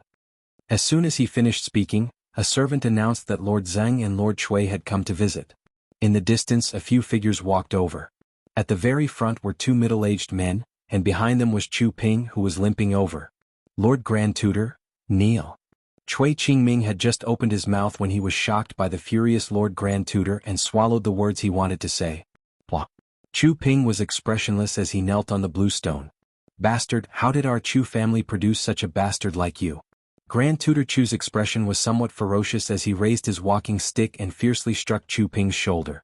"This old man will beat you to death today so that my Chu family's ancestors won't be humiliated." Chu Ping's body swayed but he did not dodge. A cold smile appeared on his face as he said, "Then beat me to death. I'm a cripple anyway. It's a stain on the Chu clan's reputation. It's better if I die. Death is the end of all troubles." Grand Tutor Chu was stunned as he looked at the grandson he had raised since he was a child. He found that after only a few months he actually did not recognize him. He raised his walking stick but did not lower it for a long time. He murmured, "My Chu family has 100 years of good reputation, 100 years of good reputation. 100 years of good reputation." A bitter smile appeared on Chu Ping's face. "Yes, 100 years of good reputation. As long as you beat me to death, the Chu family will still be the Chu family.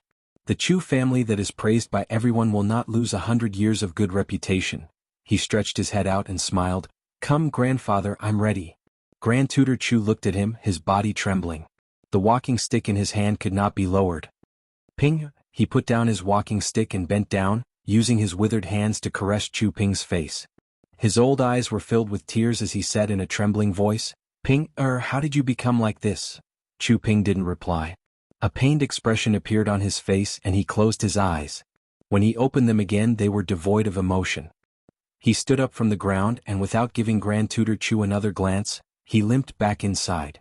The middle-aged man behind Grand Tutor Chu stepped forward, looked at Zheng Shichen and asked anxiously, Lord Zheng, what is going on? Zheng Shichen shook his head and said, Today the magistrate's office received news that many cases of women going missing in recent days were committed by the Ping family of Pinggan County.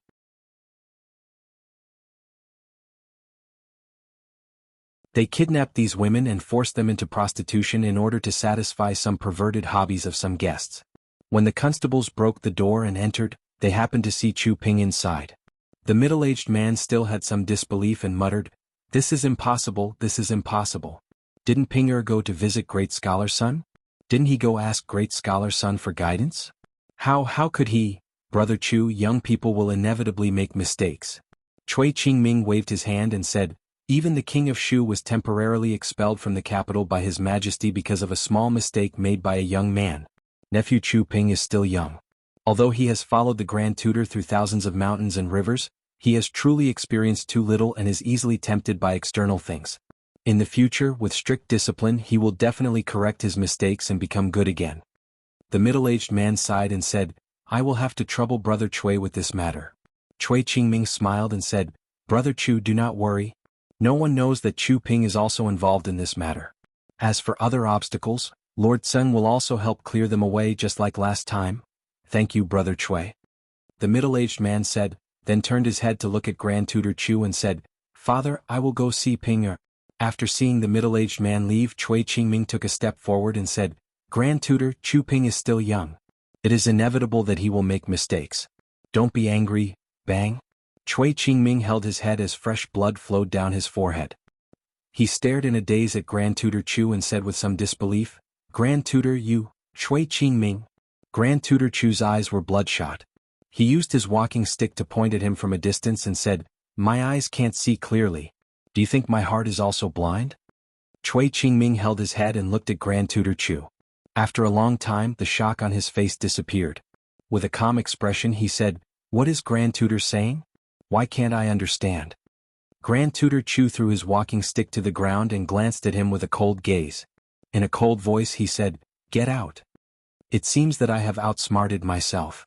As the two of them walked out of the Chu household, Zheng Shichen looked at Cui Qingming and said in a small voice, How can this be considered as outsmarting myself?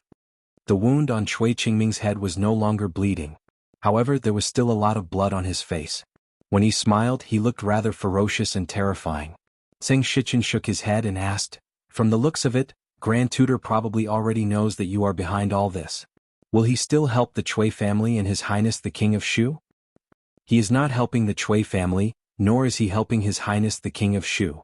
Cui Qingming wiped the blood off his head and said, He is helping the Chu family.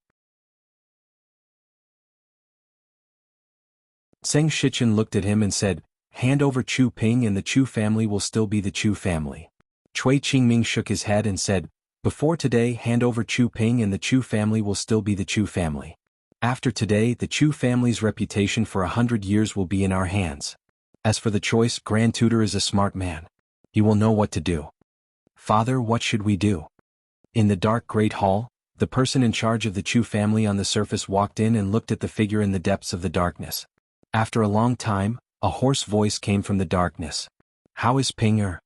He has already fallen asleep, the middle-aged man replied. No sound came from the darkness. I was wrong from the very beginning.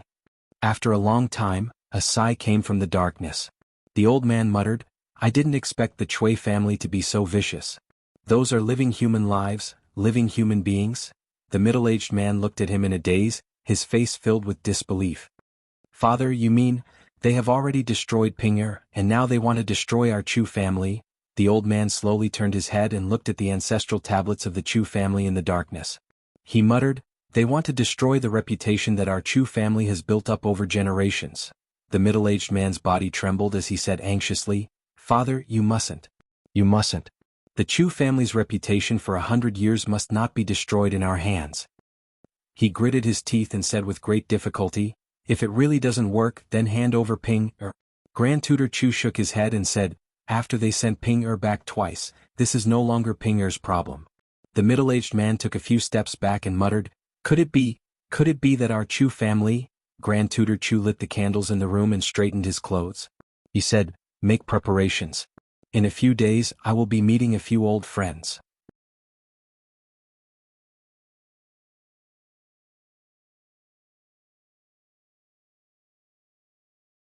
Chapter 885. Li Yi learned from the Princess Royal that the case of the missing women had been solved. He didn't expect that a powerful person could do such a crazy thing. He turned to look at her and asked, "How are those women now?" Emingzi shook her head and said, "They are still recuperating in the medical center. It's not difficult to heal their physical injuries, but it's their hearts." Li Yi thought for a moment and said, "After such a thing happened, they must have a hard time in the future. Instead of being gossiped about, it's better to find a job for them in your place so that they won't be looked down upon in the future." He had heard about the situation that day. No one expected that the crazy Ping family kidnapped those women just to satisfy some people's perverted desire.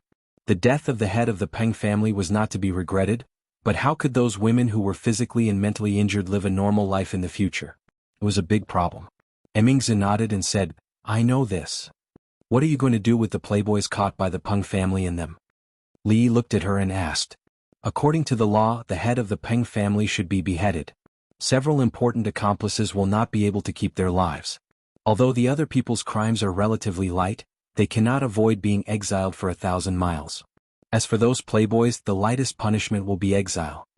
Li Mingzhu stood up and said, "However, there are still 2 women that we have not found." Li Yi frowned slightly and asked, "Haven't found them?" Emingzi shook her head and said, "The Pring family confessed to the crimes they committed and told the details of the case, but they denied that they had kidnapped the 2 women. The servants of the Ping family have also interrogated them one by one, and then conducted a thorough search of the Pring family, but they also didn't find any clues related to the 2 women." Li Yi was surprised and said, "Could it be that there is someone else involved in the case of the 2 women? I've already sent people to continue the investigation." Emingzi looked at him and thought of another matter and said, "The Ministry of Justice has already handed over the case of the Zheng family. Lord Zheng was indeed wronged, but the main culprit died on the way to exile, so his family couldn't find him or pursue the matter. The court can give some compensation to the Zheng family and Miss Zheng." Li Yi waved his hand and said, "Since they're dead, there's no point in pursuing the matter. Compensation? Forget it. But since they were wronged, it's not too much to overturn the case and give justice to the Zheng family, right?" Emingzi looked at him and nodded and said, "Of course." Li Yi cupped his fists at her. "Thanks for the matter with the Zheng family." Li Mingzhu looked at him and asked, "This thank you, are you saying it yourself or on behalf of Miss Zheng? Is there a difference?"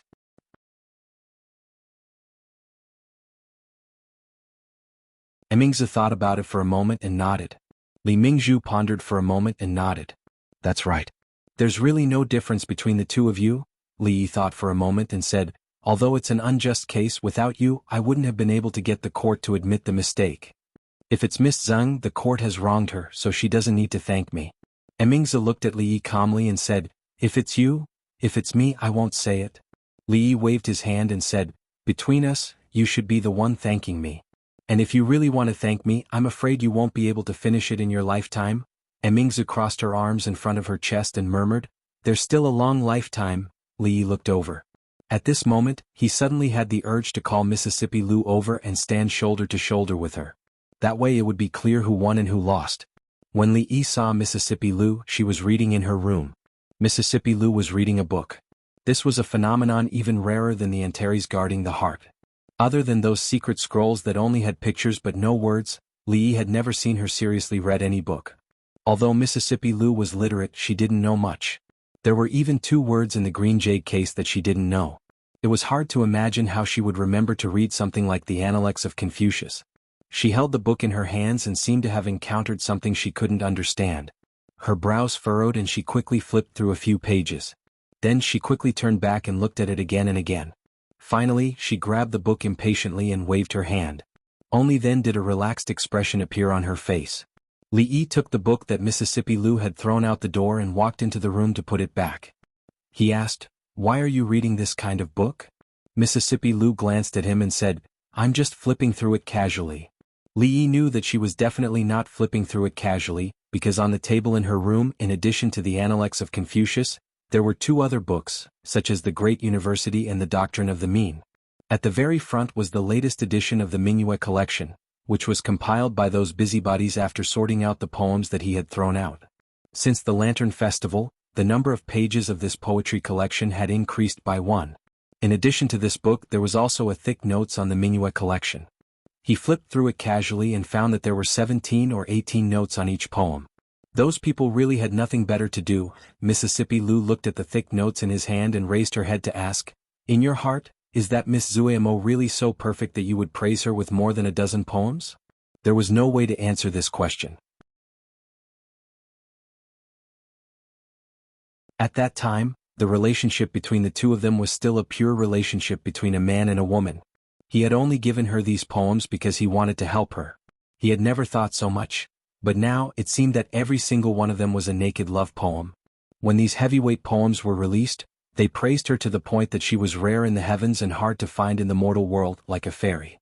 Then the other fairy seemed to be a little unhappy. "Hey, you've changed your perfume today. What's the smell? It smells quite nice." Li Yi changed the topic without any trace. Mississippi Lu did not answer, and the atmosphere was a little awkward. "Well, I heard the news about Yang Liuking in the palace today." Li Yi spoke again. He looked at her and asked, "Do you want to hear it?" "Not interested." Mississippi Lu said lightly and then said, "But if you really want to tell me, I can reluctantly listen." "I don't really want to say it." Li Yi waved his hand and said, "Read your book first, I'll call you when it's time to eat." Instead of learning the good things, he actually learned to be arrogant from the Tsundra Lolita. The Tsundra Lolita was only arrogant now, but she became arrogant and reluctantly listened. When he walked to the door, Mississippi Lu's voice came again. "How about, before we eat, I reluctantly teach you a few more moves?" Li Yi turned around and walked back. He said, "I feel that I've advanced too quickly recently. It's better to stabilize it so I won't learn anything new." Mississippi Lu looked at him and asked, "About her, what did Emingzi say to you?" Speaking of the princess, Li Yi thought of something. He looked at her and said, "There's no rush for this. A few days ago Su taught me 2 moves. One of them I haven't figured out yet." Mississippi Lu's face showed a look of interest. "Which move?" Li Yi crossed his arms and said, "You first do what I do." A look of doubt appeared on Mississippi Lu's pretty face, but she still copied him and crossed her arms. She asked, "And then?" "That's it." Li Yi looked her up and down. He shook his head for the Princess Royal and said, "Just now I suddenly figured it out."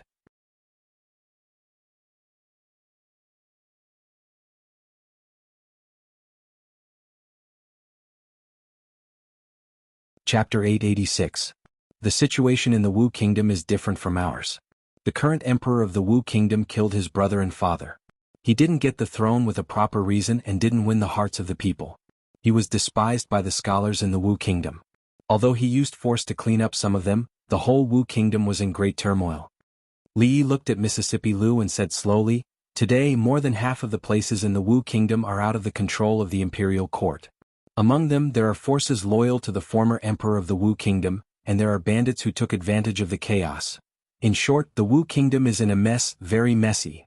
Princess Duanrong, who disappeared mysteriously after the emperor of the Wu Kingdom seized power, returned to the Wu Kingdom a year ago. She gathered a few generals who rebelled against the current imperial court and also gathered a considerable force. They cleaned up the bandits who occupied the mountains and made themselves kings, and at the same time strengthened their force to fight against the imperial court. Li Yi looked into her eyes and said, "You don't have to worry too much. There are many people around your apprentice now. Although it's not possible to overthrow the entire imperial court, they can still protect themselves." "I see." Mississippi Lu nodded and turned to walk outside. "Where are you going?" Li Yi asked hurriedly. Although she didn't show anything in the past year, Mississippi Lu only taught her one precious apprentice with all her heart. How could she not care about her? If she were in the Wu Kingdom now, she would have already led the masters of the Lu League to break into the imperial palace and take the head of the emperor of the Wu Kingdom. Mississippi Lu turned around and said, "I'll go ask Chief Su what tricks he taught you 2 days ago." Li Yi's expression changed. This was more dangerous than her breaking into the imperial palace. He quickly walked in front of her and changed the topic. "Rui, do you remember the Taoist who followed us back from the Qi Kingdom?" "Of course I remember." Mississippi Lu glanced at him. She had only met a few grandmasters. How could she forget? I heard from Sue that the Taoist priest was about the same age as Sue, but he looked like he was 2 generations younger than Sue. Do you know why? Mississippi Lou pursed her lips and said, "That's nothing. Taoist Kung Fu focuses on maintaining one's health. It has a certain effect of prolonging one's life and retaining one's youthfulness. That Taoist must be practicing a top-notch youth-retaining technique." I heard from my father before. As she said this, she seemed to recall something from the past. Her tone paused and her face darkened slightly. He was about the same age as Sue, but he looked so young. Li had been eyeing old Taoist Yuan for a long time. His interest was immediately piqued and he hurriedly asked, "What? What did our father say?" Mississippi. Lu came back to her senses. She glared at him and said, "Who's with our father? What you said isn't right." Li looked at her and explained, "You and Rui are sisters. Your father is Rui's father. I'm Rui's husband. Rui's father is my father. In this way your father is my father. Besides, we're a family." Mississippi Lu did not argue with him. She waved her hand and interrupted him. "My father used to say, 'Our Father.'" Li corrected her again. In the past, our father said that he had seen a Taoist priest who had cultivated the Taoist technique of retaining one's youth to the extreme. He had already lived for 60 years, but he still had the face of a young man. His appearance would not change until he died. Speaking of this, Mississippi Lu did not care at all. She changed the topic and said, "However, although this Kung Fu can maintain one's appearance, it doesn't help martial arts much. It also needs to buy all kinds of precious medicinal materials. Not to mention the time and effort it takes. The silver alone is not something ordinary people can afford. It's just a useless Kung Fu." Li said indifferently, "We're not ordinary people. It's not a big deal to spend more money." Mississippi Lu frowned and said, "The silver is not the point. The point is that it's a waste of time. It's better to use it to learn some practical Kung Fu." Li shook his head and said, "You can't say that. Rui, you're 19 years old this year. It's the most beautiful time of a woman's life. But can you guarantee that you'll still look like this in 10 or 20 years? Let's not talk about other things. In a few years, although you'll keep practicing Kung Fu and your figure won't change, wrinkles will appear on your face. Your skin will become loose and lose its luster. In a few years you'll be old and your pearls will turn yellow." "Old and pearls turn yellow?" Mississippi Lu looked at him. Li could hear the cracking of his knuckles. "Pretend I didn't say anything." Li turned his head and walked away. As he walked he said, "If you think it's useless then forget it. I'll let Rui practice. I'll let Xiao Huan practice too. By then you'll be the only one." Mississippi Lu leaped slightly and appeared in front of Li. She asked calmly, "What if I'm the only one?" Li walked around her and said softly, "Only you can experience the complete life of a woman. As a woman who wouldn't want to remain young and beautiful forever. However, there was a price to pay for everything. Using a large amount of time to cultivate the Taoist youthful but useless technique of retaining one's looks would affect one's martial arts path. But if she didn't learn it, her sister and Xiao Huan could keep their looks. After a few years, she would be the only one who would become old and withered. This was naturally something she couldn't tolerate." Mississippi Lu clenched her fists and looked at Li, who was about to slip out of the door.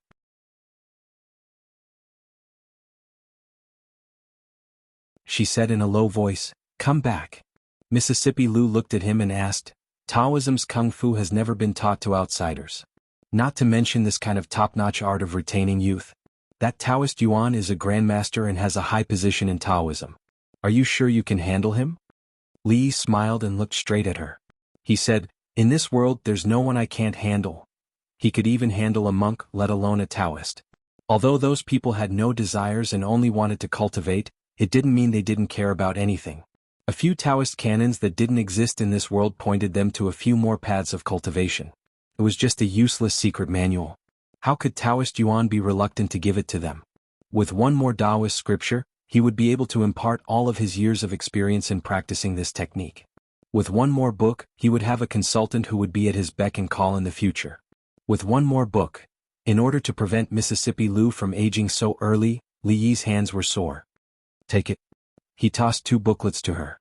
One of them recorded the youth-retaining technique, and the other recorded the insights and experiences of old Taoist Yuan and the seniors of their sect when they cultivated this technique.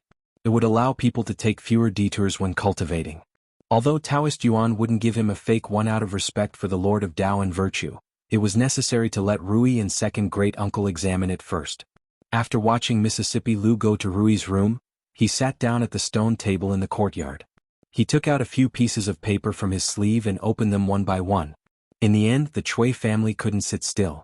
This time they had to be wary of not only the Chui family but also the Chu family.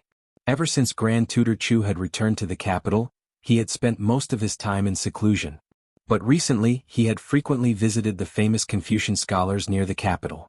No one knew what they had talked about, but the scholars of the capital had frequently gathered and there had been many movements.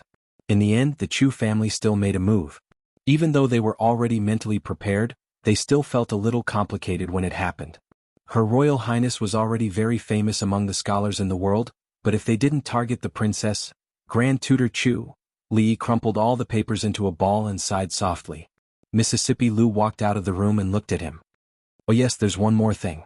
I asked, but Chief Su said he didn't teach you any techniques." "Ah, he didn't?" Li looked surprised. After a while he nodded and said, "Oh, if he didn't, then he didn't.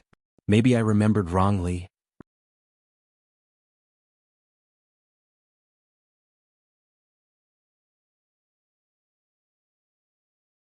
Chapter 887.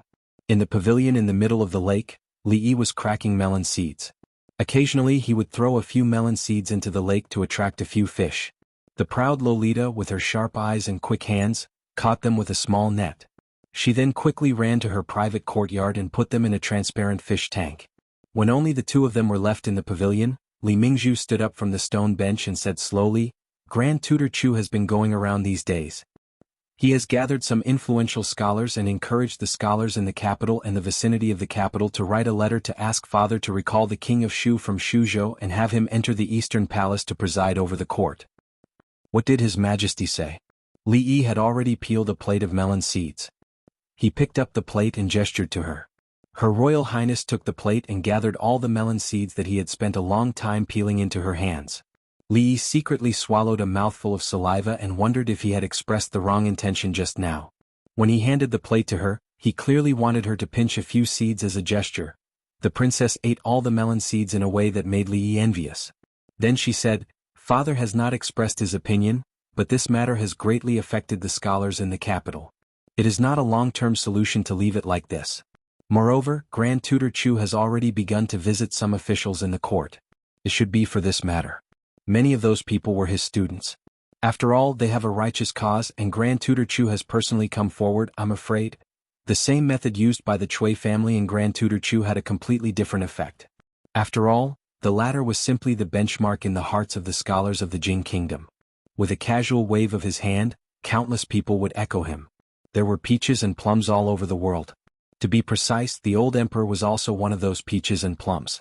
Grand Tutor Chu's influence in the Jing kingdom could no longer be described as 100 people at a single call. If it weren't for the fact that the king of Shu had made such a grave mistake, which could be described as a bastard or a rebellion, he wouldn't even need to make such a big fuss. All he had to do was stand out and make his stand clear. Naturally, countless people would follow him. But then again, Li Yi also felt that the old emperor treated the king of Shu and the Chui family differently from the other princes. It was even somewhat out of line with his usual style of doing things. They had been monarch and minister or friends for so long, and there was a tacit understanding between the Chui family and the king of Shu. "Don't worry. You know His Majesty's temperament." Li Yi smiled and said, "What he has decided is not so easy to change." The Tsundra Loli had already released the fish, washed her hands and ran over. As soon as she entered the pavilion, she asked Li Yi, "Sir, where are the melon seeds you peeled for me? I want to eat them all at once." Then she saw the empty plate on the table. "Sir." She pouted and looked at Li Yi with an aggrieved expression. Li Yi looked at Emingzu, and the proud Lolita followed his gaze to look at Emingzu. Emingzu stared blankly at Li Yi, and the proud Lolita's gaze shifted to him again. "Sir." Li Yi helplessly pinched her face and said, Okay. I'll peel more for you right away." On a grassy slope across the lake, a figure crawling there finally put down the binoculars in his hands. Something's wrong indeed. Li Xian hung the binoculars around his neck and slid down the slope. Through many long-distance observations, he could already confirm that Mingzhu and Li Yi did not have the kind of relationship that he had always thought. They were using this relationship to cover up something that they did not want him to know. What was it that made Mingzhu willing to put down her reputation? The fire of curiosity in his heart burned even more intensely. On the way back to the Academy of Sciences, he ordered a guard behind him. "Bring me the person from yesterday." The guard responded. Not long after, a skinny old man was brought in. After walking into the room, the old man immediately bowed respectfully. "This commoner greets your highness." "Dispense with the formalities." Li Xin waved his hand and looked at him. He asked suspiciously, "You said that you can guess what other people are saying by looking at their lips?" The old man immediately said, "Your Highness, this commoner has studied lip reading for decades. Although I can't say that I can guess everything correctly, I can roughly guess it." "Teach me." Li Xian looked at him and said, "Didn't you want to pass down your unique skill? I'll leave a place for you in the Academy of Sciences." The old man was stunned. He immediately knelt on the ground and said repeatedly, "Thank you, Your Highness. Thank you, Your Highness." The Chu family. The middle-aged man helped the violently coughing Grand Tutor Chu back to his room. After a moment of hesitation, he said, "Father, why don't you not go out for the next 2 days? You've just recovered from your cold. The doctor said that you should rest well at home. Since it's already begun, it can't be stopped." Grand Tutor Chu covered his mouth and coughed. "How has Ping been these days?" The middle-aged man sighed. "He locks himself in his room every day and doesn't say a word. But this makes me even more worried." Grand Tutor Chu turned to look in a certain direction and murmured, "It's my fault. I've restrained him too much in the past. Everyone, let's not be restrained today. We won't go home until we're drunk." At the Chui family banquet, Chui Qingming faced the crowd and laughed. He then raised his cup and downed it in one gulp. "Lord Grand Tutor is willing to help us. This time we definitely won't lose. Lord Grand Tutor is still the best. We usually don't even get to see those great scholars, much less ask them to help us. This time, even His Majesty will have no choice but to agree to recall the King of Shu back to the capital. The letter of the people has been presented. Now we're just waiting for an opportunity." In these 2 years, the King of Shu's faction had suffered a series of blows. If they didn't do something to raise their morale, they would probably never be able to regain their confidence. And to them, what could be more important than helping the King of Shu return to the capital? "Come, Brother Chui, let me toast you." The crowd repeatedly toasted Chui Qingming. Although he was the second son of the Chui family, during this period of time the family head, Chui Qingze, had been depressed. Chui Qingming made all the decisions in the Chui family. Although he wasn't the family head, he was no different from the family head. In a corner of the banquet, Seng Shichen turned to look at someone beside him. "Why aren't you drinking?" Qin Chong shook his head. "This wine doesn't have any taste." "I think so too." Seng Shichen smiled and picked up a purple clay teapot. "They drink wine, we drink tea." Qin family. After dinner, Qin Yen raised his head to look at the old man and asked, "Lord Father, what Grand Tutor Chu said today?" Qin Xiang glanced at the person below who was engrossed in eating. He shook his head and said, "My Qin family will not participate in this matter." Although the brothers of the Qin family who were officials in the court still had countless doubts, since their Lord Father had already spoken, they could only nod. On the way back to the room, the large man asked the Qin family's fifth master in surprise, "Fifth master, who is that old man who came to our house today? Why does even the Prime Minister have to bow to him?" The Qin family's fifth master explained, "That is Grand Tutor Chu. When Lord Father was young, he was also his disciple." The large man still wanted to ask more, but the Qin family's fifth master's footsteps paused. Then he quickened his pace and walked to the door. Seeing a figure at the door, he asked in surprise, "Lord Father, why have you come?" "I couldn't sleep, so I took a walk." Qin Xiang shook his head and said, "It's getting late. You should rest early." The Qin family's fifth master nodded. Qin Xiang turned to leave, but his footsteps paused again. He turned his head and asked, What do you think of the current court? Didn't Father say that the current court has rarely been so clear in decades, and that I shouldn't listen to the nonsense of outsiders?"